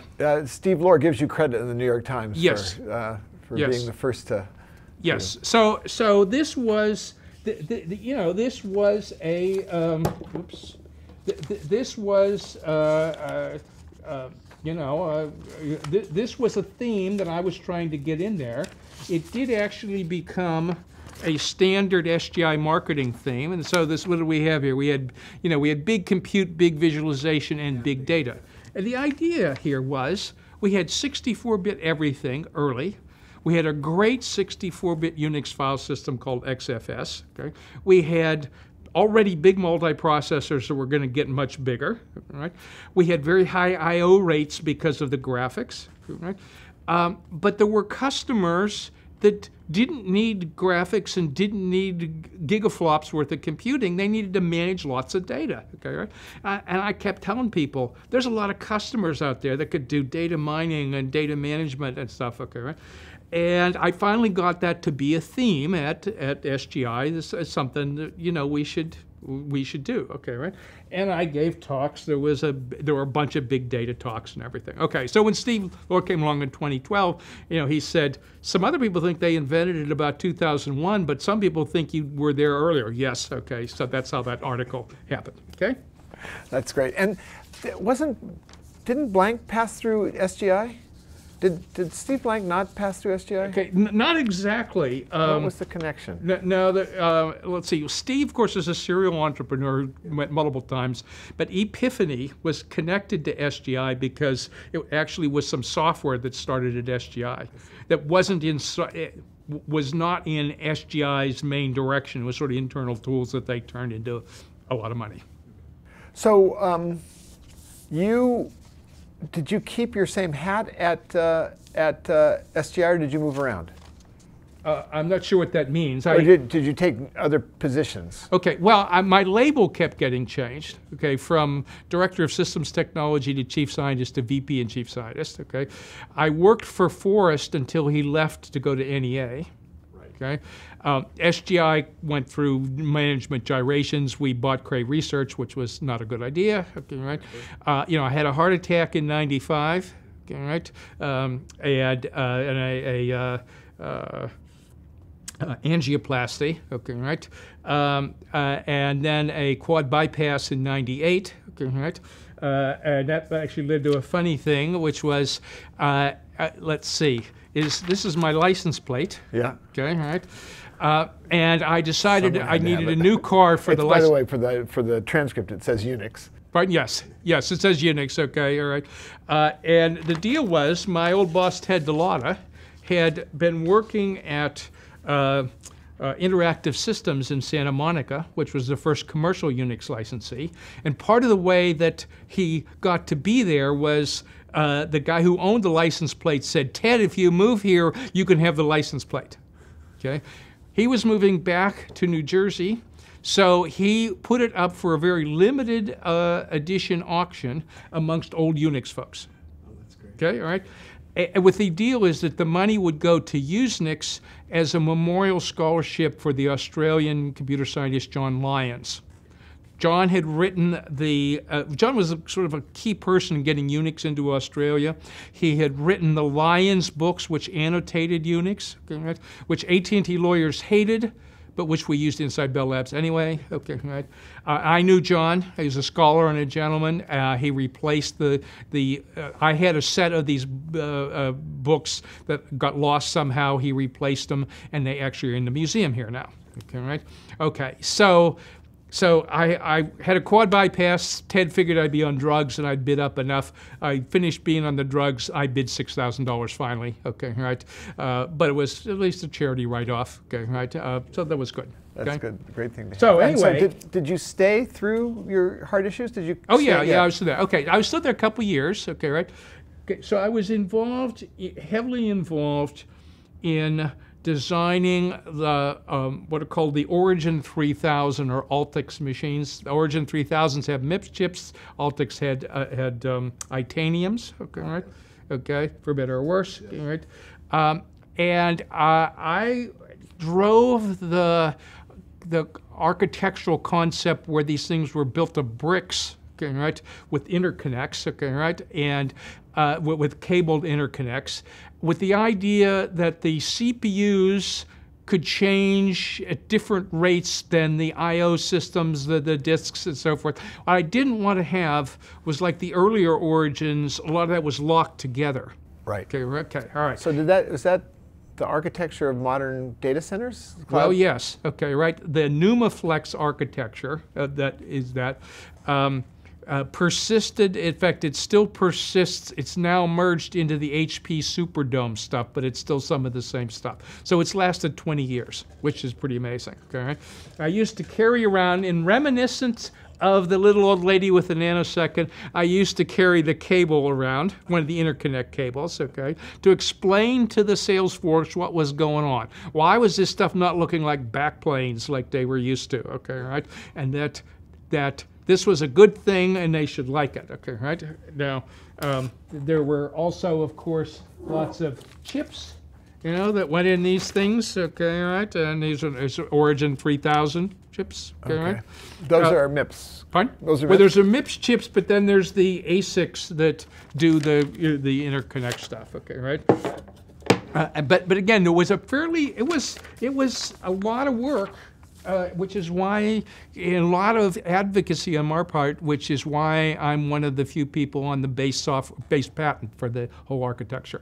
Okay? So, I just noticed you have a patent library. yes. Rank them. What are your most important? Well, that patents? was probably the most important. Okay, right. The other ones are nice and a lot of fun from NVIDIA and later. Okay, but this is the base patent. An approach for an architecture that's lasted 20 years and there's multi-billions of dollars. Okay, right. So I felt pretty good about that. Did you actually go into NVIDIA? No, I got consulted there later. Oh, We'll okay. get there. Yeah, okay, right. Okay, but now here was the thing. This was a rethink of how you do stuff. Okay, right. And the whole point was to have more flexibility in how systems were put together. All right. Be able to make anything from small to big, okay, right, small to huge, okay, and of course it was in the middle of having bought Cray Research, and these were a constant battle, not just with Cray but internally, okay. There's this thing called the top 500 list of computing, technical compute, okay. salespeople or engineers would come in and say, if we only did this, we could be in the top 10. Okay, right? I'd say, and we could sell this system to Los Alamos. And I'd go, okay, how many will you sell? Well, 1 or 2. Okay. I'd say, I know you're going to hate this, but I don't care if we've got any in the top 10. I just want to have 300 of the top 500. Okay. And we were close to doing that. Okay, right? Okay. This is with Cray. Well, this was coming up the. We had bought Cray Research, but up the food chain. You were the heart we were and soul coming of high up from performance. below, just like the right way to do things. Yeah, Okay, right. right? Okay. So so people would want to organize things differently that would add cost to every system, and I'd say, stop, not doing that. Okay. It's okay if it costs a bit more to do this really high-end 1,000 processor thing, okay? But I want the 4 processor thing to still be something useful, okay, right? You know, okay. I usually won those battles, okay, right? But anyway, I had to explain this to everybody. I ended up doing models of these things out of Tinker Toys, okay, all right? Okay, now, so this was a kit that Danucci put together, okay, right, and had sent out to all the sales offices. The reason it got to be a kit was, you notice me, Yes, yeah. okay? Oh, there you are, yeah. Okay, but what happened is that I had made one set of the Tinker Toys to explain how these things hook together, and Ed McCracken had a horizontal whiteboard outside of his office. Okay, right? And we put the Tinker Toys there, and after a while he learned how to use them to explain to people. Okay, right? So that's why his picture is on the back. Oh, that's great. Okay, so Danucci then said, we need to send these to the systems engineers in the sales offices, and they did. Okay, right? And you must have spent a lot of, what was the big tech meetings? Supercomputing, wasn't it? You must have spent a lot of time at supercomputing during Oh that yeah, era. sure. Yeah. Sure. That big data thing was a supercomputing thing, okay? But I used to go to supercomputing stuff. I used to talk to supercomputer guys, okay, right? And I used to go to NSA. I mean, you know. Yeah. And did you go to Salishan's? Do you remember the Salishan? No. That was a traditional. No, but I supercomputer. flew around the world. I was in oil and gas companies all over the place. I was in the climate modeling folks, right? I went to 3-letter agencies of various kinds, okay, right? I mean, yeah, all over the place, okay, right? And I mean, you got. I used to have huge bags of foils, even when there were laptops, okay. Now, and there were 2 reasons for this. One was that if somebody asked a question, you could grab a foil out and go here. Okay. The other one is when the salespeople would bug me, I'd say, you obviously don't talk everywhere I do. And they go, what do you mean? I say, you don't take a laptop into the National Security Agency. Okay, right? Because you didn't, right? I mean, there were a lot of weird things that happen when you get into that, right? I mean, we'd have meetings with we'd be told, well, there'll be some people here from various agencies they may not describe. Okay, gotcha. Okay, or GCHQ, which is the British NSA. Well, they were in one time. We usually have a monitor up that said who was there. That time it just said Her Majesty's government. Okay, right. Another time, remember when Linux couldn't be put on hardware and shipped out of the U.S. because it was munitions because of crypto code? Yeah. Okay, so I was down at the Defense Signals Directorate in Canberra, Australia. And they knew me from past times, and they were hassling me because we had to ship Linux hardware. Our Linux, I had fought very hard to get Linux in as a separate product line, okay? Because it fit some things that our stuff didn't, okay? Anyway, they said, why do you have to ship the hardware to your office here, and then they mess around with it, put Linux on it, and ship it over? I said, well, okay, the U.S. government thinks that we shouldn't ship crypto code to places like you. Okay, right? Okay. Okay, well, they had a laugh. I had a laugh. They knew that I knew they trade code with the NSA all the time. Okay. So I said, particularly a place like here, could be really dangerous. Okay. Now, in traveling in that world, one of my favorite sort of not well-told stories is the so-called Cray instruction.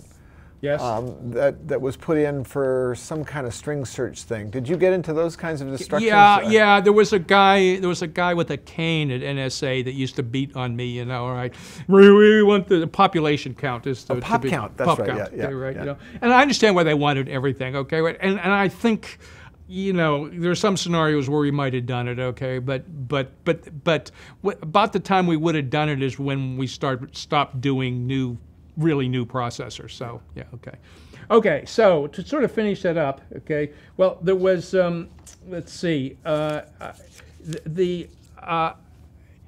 you know, so, you know, SGI went through some messy management changes. Again, buying Cray Research was a bad mistake. It turned out it was some of the due diligence that needed to happen didn't happen. Okay, we tried very hard to make it work. I flew to Eagan, Minnesota, pretty often. I drove over to Chippewa Falls. Okay, right? Some parts just weren't digestible, and the sad thing is, it pulled us away from where we needed to be. Okay, right. Now, in particular, do you remember the Nintendo N64? I do. Yes. Okay. Now that was very cool. Okay, right. Let's see. You know, the deal was they were in deep trouble. They did a deal with SGI to do a couple things. We did a cut-down version of the R4000 with a 32-bit bus for lower cost. That was the first thing. We did a single-chip graphics unit, graphics and image thing, and that was interesting because it was staffed partly by volume chip kind of folks and partly by people who'd been doing the reality engine stuff. Okay, so they just come off a project where I won't say cost is no object, but it's like, you know, lots of boards, sing and dance, run multiple displays, a whole bit. And now you got one chip, do the best you can. But the best was pretty good, right? Okay. Okay. And the wonderful deal was Andy Keene and Dave Corbin. You ever know them? Good MIPS chip guys. Yeah. Okay, right. Okay. And Andy comes up later at NVIDIA. Okay, right. Okay, so they negotiated a deal that went like this. We got non-recurring engineering money for doing the versions of stuff. We got royalties on the chips, and we got a cut on every game cartridge shipped. 100% gross margin. Oh, wonderful stuff. Okay, all right. Now, here's the unfortunate thing. A bunch of us, after that, wanted to do a non-proprietary chip for the PC market. All right? SGI had sort of tried that before, but too early, because they'd done a board beforehand. It just didn't sell because you had to adapt every application to it. All right?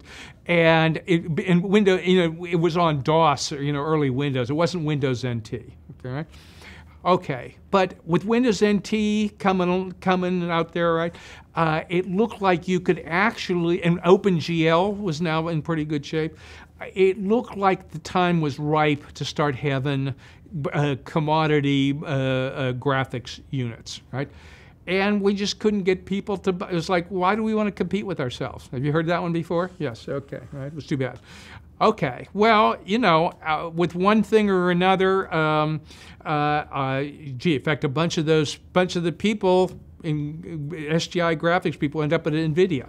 Okay, and later when I was consulting over there for Andy and then some other folks, okay, that's what led to the patents, the batch of patents. Andy Keene. Oh yeah, I see. He went. Yeah. I mean, I'd be sitting in the cafeteria working, and you know, be one person after another going, "What are you doing here?" They hadn't seen for years, you know. Okay. But it's too bad because there could have been a division of SGI that was NVIDIA. Yeah. Okay, right. Okay, so anyway, I said 98 was quad bypass, all right? And I had already slowed down and tried to cut back on the amount of flying around and everything, right? But I really wanted to get the Origin 3000 stuff done, and I wanted to see it ship, okay, right? But in 2000, my cardiologist said, well, I don't know what you're doing, but if you keep doing it, we'll see you in here for another quad bypass in 3 or 4 years, but if you'll stop being stupid, we won't. So I told Bob Bishop, who was the CEO at that time, I think, you know, time for me to wind down. He said, well, you know, if you're not going anywhere in particular, why don't you stick around part-time, debrief people, do some stuff, we'll keep your health insurance and everything, all right? And so, you know, I did that for about 6 months, and then January 2001, I was out. Okay. And you did a brief turn as a venture capitalist. Well, yeah, we tried a little thing that would be a little sort of venture startup kind of software thing, but it never got funded, and, you know, it didn't really go anywhere. So mostly what I did then for the next half a dozen years was do due diligence for venture capitalists, especially Warburg Pincus, but NEA and a bunch of other folks, or help startups get going. Okay, right. So I helped a couple wireless sensor network folks. Okay, Chris Peaster, you know him at Berkeley. Okay, right. Dust Networks and Streetline Networks, which is an offshoot of that. Okay, right.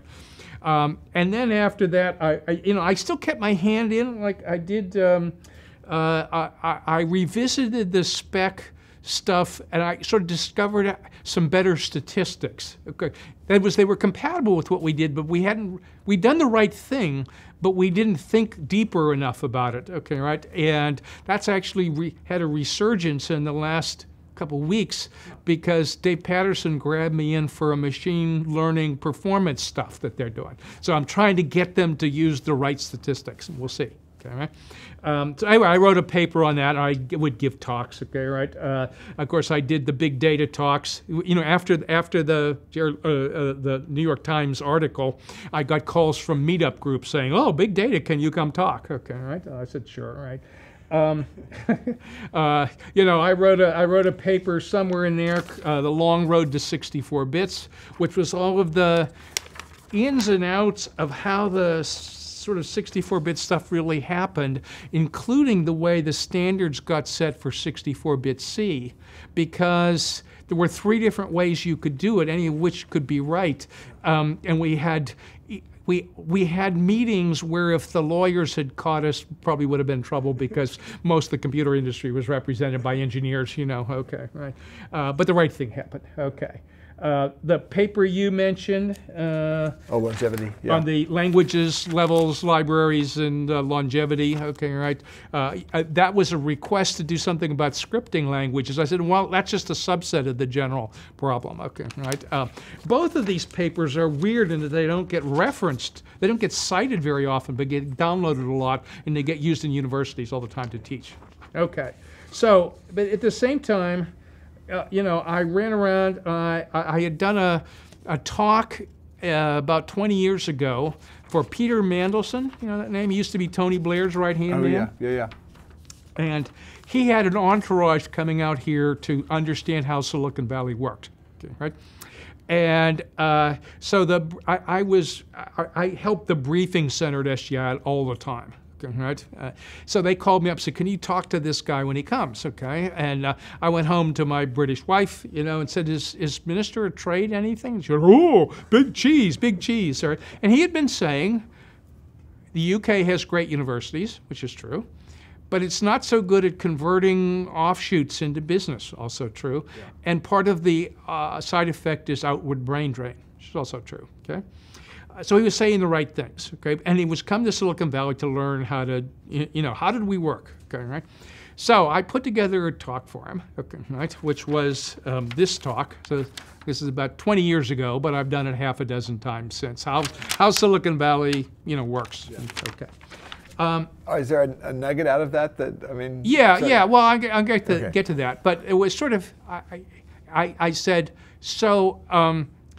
So, you know, I come to the UK, we only sell to your advanced technology folks. We sell to Cambridge and Oxford and Glaxo and your GCHQ and so forth, you know. The better you are at technology, the happier we are, okay? I have to thank my wife for helping me, but of course she's exactly what you're trying to stop. And he says, what do you mean? I said, undergraduate math at Cambridge, PhD at Imperial College in mathematical programming, and she moves to the Bell Labs. Okay, he says, we'll get her back. I say, no, you won't. Weather. Okay, but I said, there's a whole lot of ingredients that you need. Everybody knows you get a research university and some office parks, okay? But you need a lot of other things, okay? You know, I said, so you've been to HP? Yes. You've been over to Stanford to talk to Hennessy? Yes. Have you been to Fry's? Fry's? What's Fry's? Okay. I explain what Fry's is, okay? And weird stuff. I say weird stuff, okay? These are things you need to have, okay, right? I said, you need the right kind of lawyers, okay? And they go, well, we got lots of lawyers in the UK. I say, do you should go look at Wilson Sonsini, okay, right? Do you have the kind of lawyers who know patent law, know about startup compensation policies, will try to tamp down on lawsuits to keep little companies from fighting each other, et cetera, okay? And they went, yeah, maybe not, okay, right? I said, well, you need that kind of stuff, right?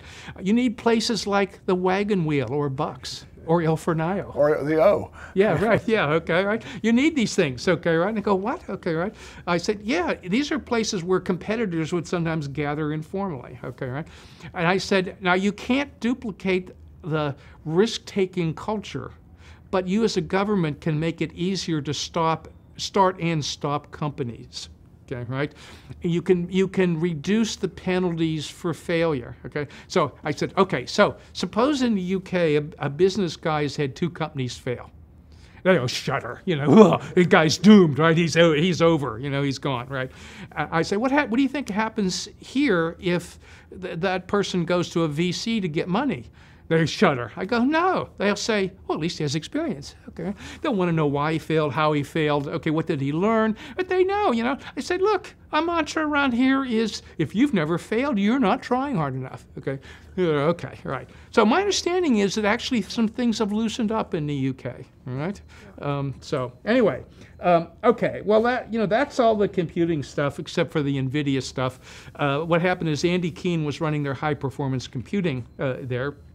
He wanted me to come over and look at a project they were thinking of doing.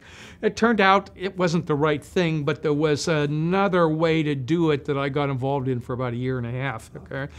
And somewhat weirdly as a consultant, because I don't use consultants. Was Rosenthal still around, or was that after David had left? I don't remember. It was a different piece than I was in, okay?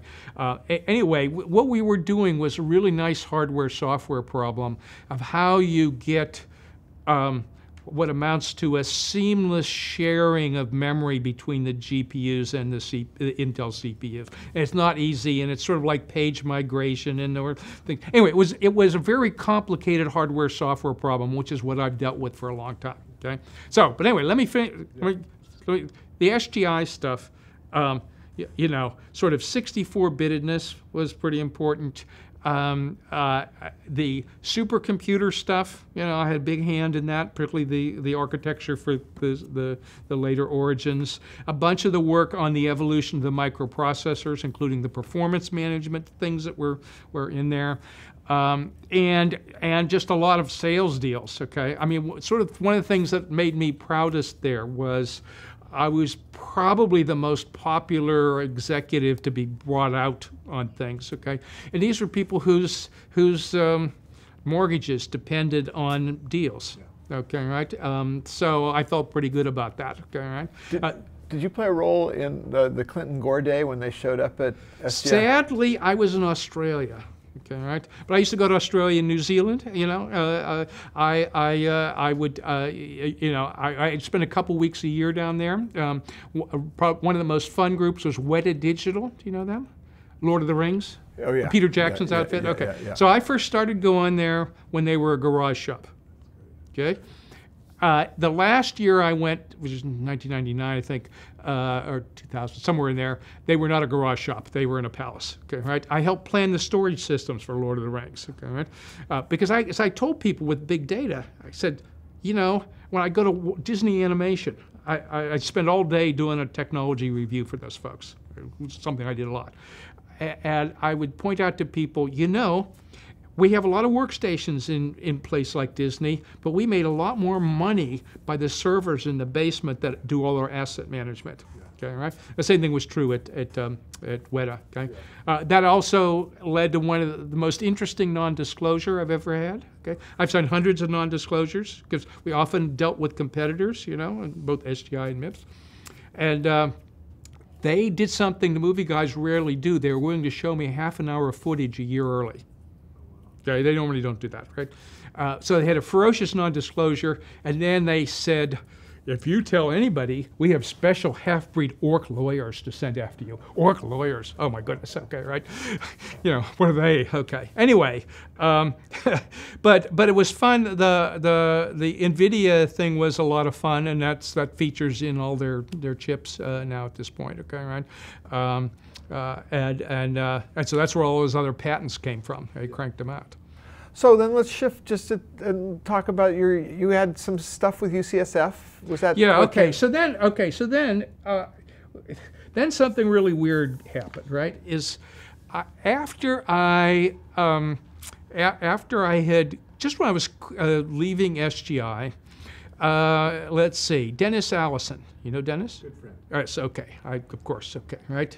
Well, Adele and Dennis are both good friends. When they're here, they stay with us. Okay, right, okay. And Dennis I've known forever, too. Okay. So Dennis runs EE380, which is this seminar, which is whatever he feels like having. Okay. So he and Angela and Adele and I were hiking up in the hills. And I had just read Bjorn Lomborg's The Skeptical Environmentalist because The Economist had recommended it. And I had just made the first pass over it. And I told Dennis, he raises some issues. I hadn't had a chance to go check the footnotes out. And of course, when I check the footnotes, they mostly don't support what he says. Okay, right? I said, but he raises some issues about global warming and other stuff. Now, I had helped sell supercomputers at places like the National Center for Atmospheric Research, okay, right? So I, kind of like believed what the mainline science said, okay? I said, but, he raises issues, okay? He said, so Dennis says, why don't you come to EE380 and be the skeptical discussant for the climate scientist Stephen Schneider? Of course, was a very famous climate scientist at Stanford, okay? I went, sure, that sounds cool. So what I did, of course, was I went out and I ordered a bunch of books from all different directions, okay, right?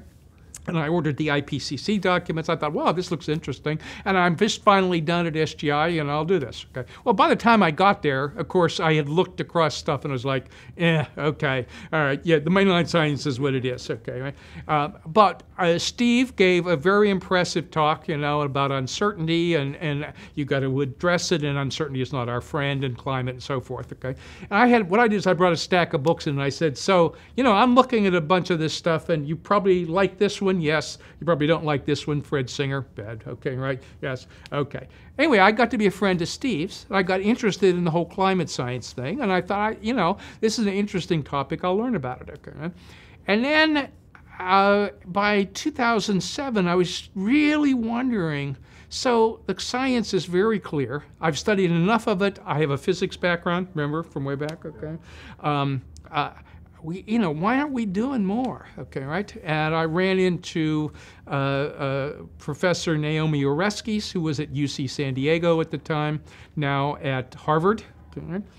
And she was giving a talk, and she was starting to do the research that led to the book Merchants of Doubt. Yeah. Okay. And anyway, I talked to Naomi, and I read her book about, I thought, well, she seems to know what she's doing. I'll read her book about plate tectonics, okay, and why it wasn't accepted for a while and everything. And then she got attacked by this crazy Viscount Christopher Monckton over from the UK, all right? And I sort of helped defend her. Okay, so we got to be friends, okay, right?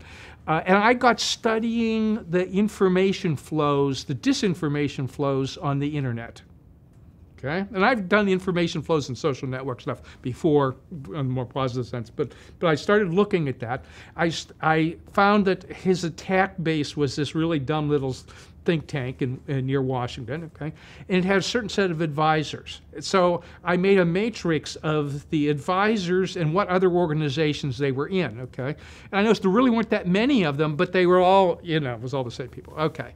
So I started building a spreadsheet, which by now has 1,000 people in it, right? About 120 organizations and about 30 events or actions, okay? That's built up a picture over time, okay, right? Okay. So I ended up, I actually reviewed the first chapter she did as a test chapter for her book before she sent it to the publisher, okay, right? And I ended up reviewing the book all the way along, okay, right? That's why I mentioned in the book, okay, right?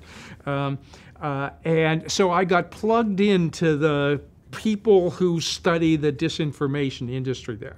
Okay, remember, Merchants of Doubt has connections with the tobacco industry. Okay, all right. So now I had written a bunch of things. okay, right, about doing investigative reporting on think tanks and money flows, and I learned how to read IRS Form 990s, and I started to learn how to use the tobacco archives up at UCSF. Okay, 2012 in La Jolla. Okay, the Union of Concerned Scientists and Naomi and a few other folks put together this little workshop.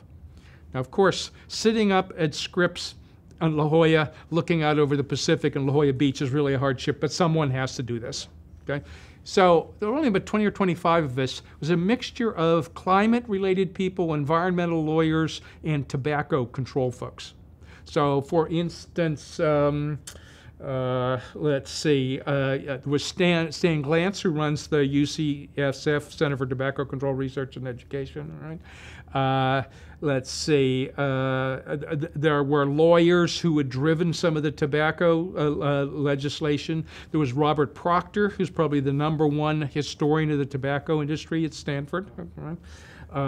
He does witnessing and tobacco things. He's probably the most hated guy by the tobacco companies. Okay, and the idea was for us climate folks to trade notes with the tobacco folks and learn from them because they've been fighting the legal battles longer.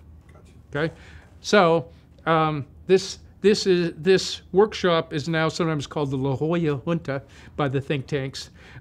There's a secret cabal of folks, although the meeting notes were published a couple months later by UCS. But it's probably in some sense the inspiration for some of these lawsuits against the fossil companies. Okay, so now when we were doing this, we each got 5 minutes to describe who we were, and Stan got up, and they were just doing the research that discovered that Tea Party was a joint venture of the Koch brothers and Big Tobacco. Yeah. Okay, and Stan had these complicated graphs that showed how the tobacco industry had evolved to use think tanks as front groups and so forth, right? And different people and how they moved around. Okay, about an hour later, I got up and I'd been studying the Heartland Institute, which had a Philip Morris executive as a director for a dozen years. And I had found him in the tobacco archives. He was the guy who gave out money to the think tanks, and every year he had a spreadsheet. And I went, oh, thank you, you've just saved me so much time. Okay, right? So I had some diagrams of Heartland and who funded it and who they were connected to and what think tanks, and Stan says, it's all the same people. And it mostly was, right? And so he says, you got to come to UCSF and give a talk. So I did, and I actually gave a sort of related talk on corporate misbehavior to a graduate nursing class, which is interesting. Like some of these folks are oncology nurses who just can't take it anymore because it's pretty hard emotionally, and we're getting their masters in public health with the idea of policy to help people not get to there. Okay? And then Stan says, why don't you be on the advisory committee? All right? And since the computer database up there is something I can sometimes advise on, and very often the same people are involved in tobacco promotion and fossil fuel promotion or chemicals. Anyway, part of what's gone on is an extension. They now have sections on chemicals and pharmaceuticals. Hopefully they'll get one on sugar sometime pretty soon, all right? What they're trying to have is a real resource on corporate disinformation and misbehavior related to health. All right? And UCSF, of course, is one of the top probably 4 medical schools in the health schools in the country. Right? It's the only one that's public, actually. Yeah.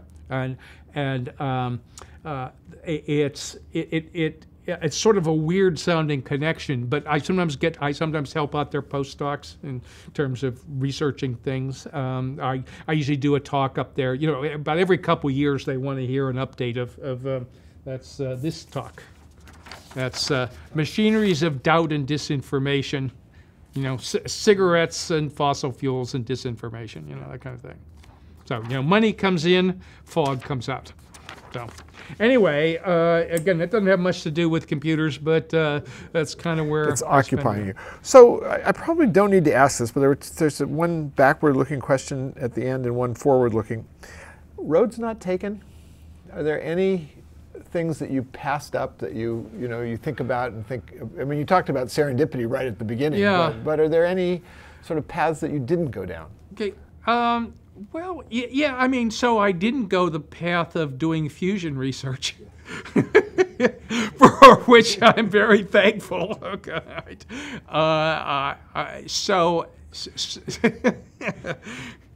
mean, it also had become clear to me by that time that, boy, a lot of physics projects are really long-term things, okay? And I've got to admit, I didn't mind working a couple years on something, but working 10 or 20 years on something before you got something to work, was just, I decided, I enjoyed the feedback you got from computing too quick, okay, right?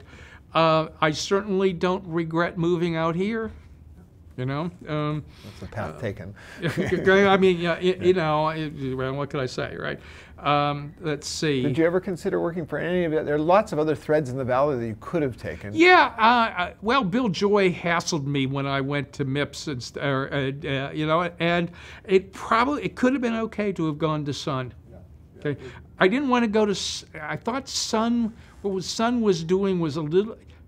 Let's see. What we were doing and what Sun was what we were doing back at Bell Labs and what Sun was doing were a little closer. Sort of like I didn't want to be too close. Yeah. Okay, and Convergent was enough different that I sort of said okay. Did you ever have any, given the importance of Unix to the Apple ecosystem, through Steve? Did you ever have any flirtations with Next or with Apple in their Unix era? Okay.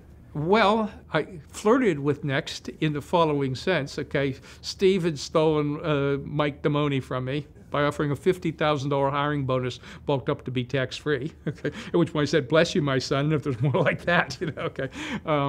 Okay, let's see. I flirted with Next in terms of I visited Next at one time. Spent an hour with Steve trying to convince him to use MIPS chips rather than Motorola chips, and the reality distortion field didn't work. His view was that we should give him the chips because they were very cost conscious, okay, and he would make us famous, and that would be worth it. Yeah, that sounds like But I Steve. knew about the cubicle stuff. I mean, no, okay, right, okay. But look, for a long time, after all.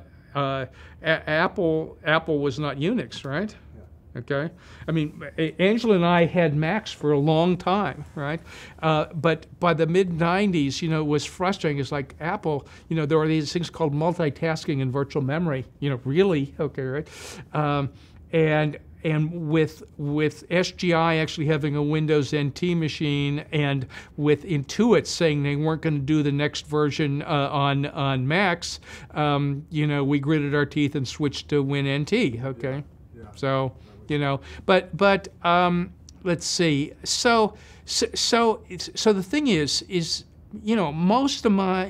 most of what I've done has been in more enterprise and underpinnings and plumbing and stuff, okay? Not so much in consumer products. And, that it's certainly imaginable. Apple was the other company I interviewed out here in the first place, right? But they were going through a amount of churning around, and it was 73, and Convergent was much more aligned with what I'd been doing, let's see. So I don't know that, I mean, except for the thing of maybe going to Sun, okay, at some point in there, that was a plausible thing. Let's see. I mean, the thing is really doing startups after a heart attack's not a good idea. Yeah. Okay, right. There's, I can almost imagine I can almost imagine, for instance, having really pushed harder to look for a job in venture capital, right? But I also, there's this image of them sitting around sipping Chardonnay, but I know better. They work awful hard. Yeah, right? Yeah, okay. I was struck, in your mentioning of sort of that discovery that the Tea Party was a joint venture of Koch and Philip Morris. Yeah. If you play that forward and think of Trump as being a joint venture of the Tea Party, and now it looks like Russian mob. Yeah, right. It gets pretty interesting. I mean, in terms of money flows. Yeah. Oh, I know. Well, but particularly, right? I mean, so dark money flows are stuff that I've studied a lot, right? And I worked some. I think I'm the one who discovered this thing called donors trust, right? Which in tracking the Heartland money, I came across one mention that they got some money from Donors Trust, okay, and I was like, what's that, okay, right? And I looked it up, and the instant I saw who they gave money to, I went, whoa, okay. It's a donor-advised fund set up by a bunch of the Koch allies, and the idea is, Charles Koch in particular hates the idea that he has to report where his foundations give money to, okay? So what you do is you put money in this donor-advised trust, and then all the checks are written by donors. So now you can see where the money goes, but you can't tell who gave it. Right. Okay, right? Okay. And that actually got fed into. So my friend Robert Brule from Drexel, okay, was up at where you have been, okay, up in the hill. Yeah. And he was out here for a year, and he was doing a very extensive analysis, more extensive than I did in terms of where the money flows were. Okay, and he found one of the things that we knew, and he went in detail, was how the money from these foundations like Koch's were slowly going down, but the money through Donors Trust was going way up. Okay, right? So it's a big anonymizer. Okay? Which the IRS apparently today has helped. Yes, I know. Well, bad, okay. Yeah. Now that's something that can get fixed. Okay, right? Yeah. Okay, I've ended up doing a few other investigative reporting, like which is related to the money flows, like looking at the money from the Trumps to this lady Pam Bondi in Florida, who was the Florida Attorney General, 2013. Okay, and this is one of these where I'm always reminded of the old Sherlock Holmes story where the crucial clue is the dog that didn't bark in the night. Okay. I'm always reminded you have to look at the background information to know whether something's happened. Well, here's the funny thing. Okay, about 6 weeks or 8 weeks before the New York Attorney General lawsuit got filed versus Trump University, in one day, 4 different people record getting money from Trump. Okay. There's 2 judges in New York, a New York district attorney, and Pam Bondi down in Florida. Okay, all right. And there had been a lot of flack in Florida around 2013 about why weren't they chasing Trump University? Because there were a lot of retirees down there. Okay. All right. Over the next 6 weeks, more donations go to like the Iowa governor, to the Texas Greg Abbott. Okay, right. And then there's the 25,000 that David Farenthold found at Washington Post that went from the Trump Foundation to Pam Bondi, one of her groups. Okay, right? And that stirred up a lot of that stuff. And it claimed it was a clerical error because, of course, it couldn't go right? It wasn't a clerical error. Okay, right. One of the things that I found was I looked through all of the donation records. Essentially, all these donations, or a couple more to judges in New York, there was more to Pam, were to people who had not gotten money before. Okay? Now, here's the other interesting piece. It's something like September 10th is the date, September 10th, 2013 is the date that he cut the check, the $25K check. Let's see. And the day after, Bondi records $500 from Ivanka Trump. Now, there's some coordination here because she had to. What it looks like is that they were sending whatever they could because 500 was the limit to the one committee, and it wasn't enough. So they sent some more. And then it turns out there's a sequence of things where Bondi didn't need the money. She outraised her opponent 4-1. Okay, what she needed was to show she could bring more money into the Republican Party down there. Yeah. And so there was an event at Mar-a-Lago that amazingly didn't cost very much. There's all kinds of donations in weird paths through. Anyway, you draw the thing, it looks like a network flow diagram. okay, of what goes on, right? So I did one of those, okay, right? I don't know, I will get back. I'm currently working on a tobacco one about the votes about raising the age from 18 to 21. This is one of the very few times you can pull out a simple bill, okay, that it's a no-brainer, okay, right, and see who voted for it and how much money they got. Yeah. And guess what? California, okay, right, which passed it, of course, okay. The simple way to put it is almost the only people that voted against raising the age were Republicans who got a lot of money, yeah. Okay, right, mostly men. That's a good project. Yes. So anyway, but it's the same sort of, you know, you go in and you dig around and you do detailed analysis. Again, some of these things are more almost like, funny thing was, some of the diagrams I've drawn are the same ones we were drawing at NVIDIA to show all the transactions back and forth between the two chips. And, well, you know, you do timelines sometimes, knowing that information never arrives before it's sent. And then you can sometimes figure out where it came from. Yeah. So, but anyway, the way I put it is a whole lot of this is I've been lucky to be able to make a bunch of contributions to a bunch of different things, but an awful lot of it is sort of luck and being in the right place and happening to work with a lot of good people at all these places, you know. So good. So good. Thank you very much. Sure, thank you, sir.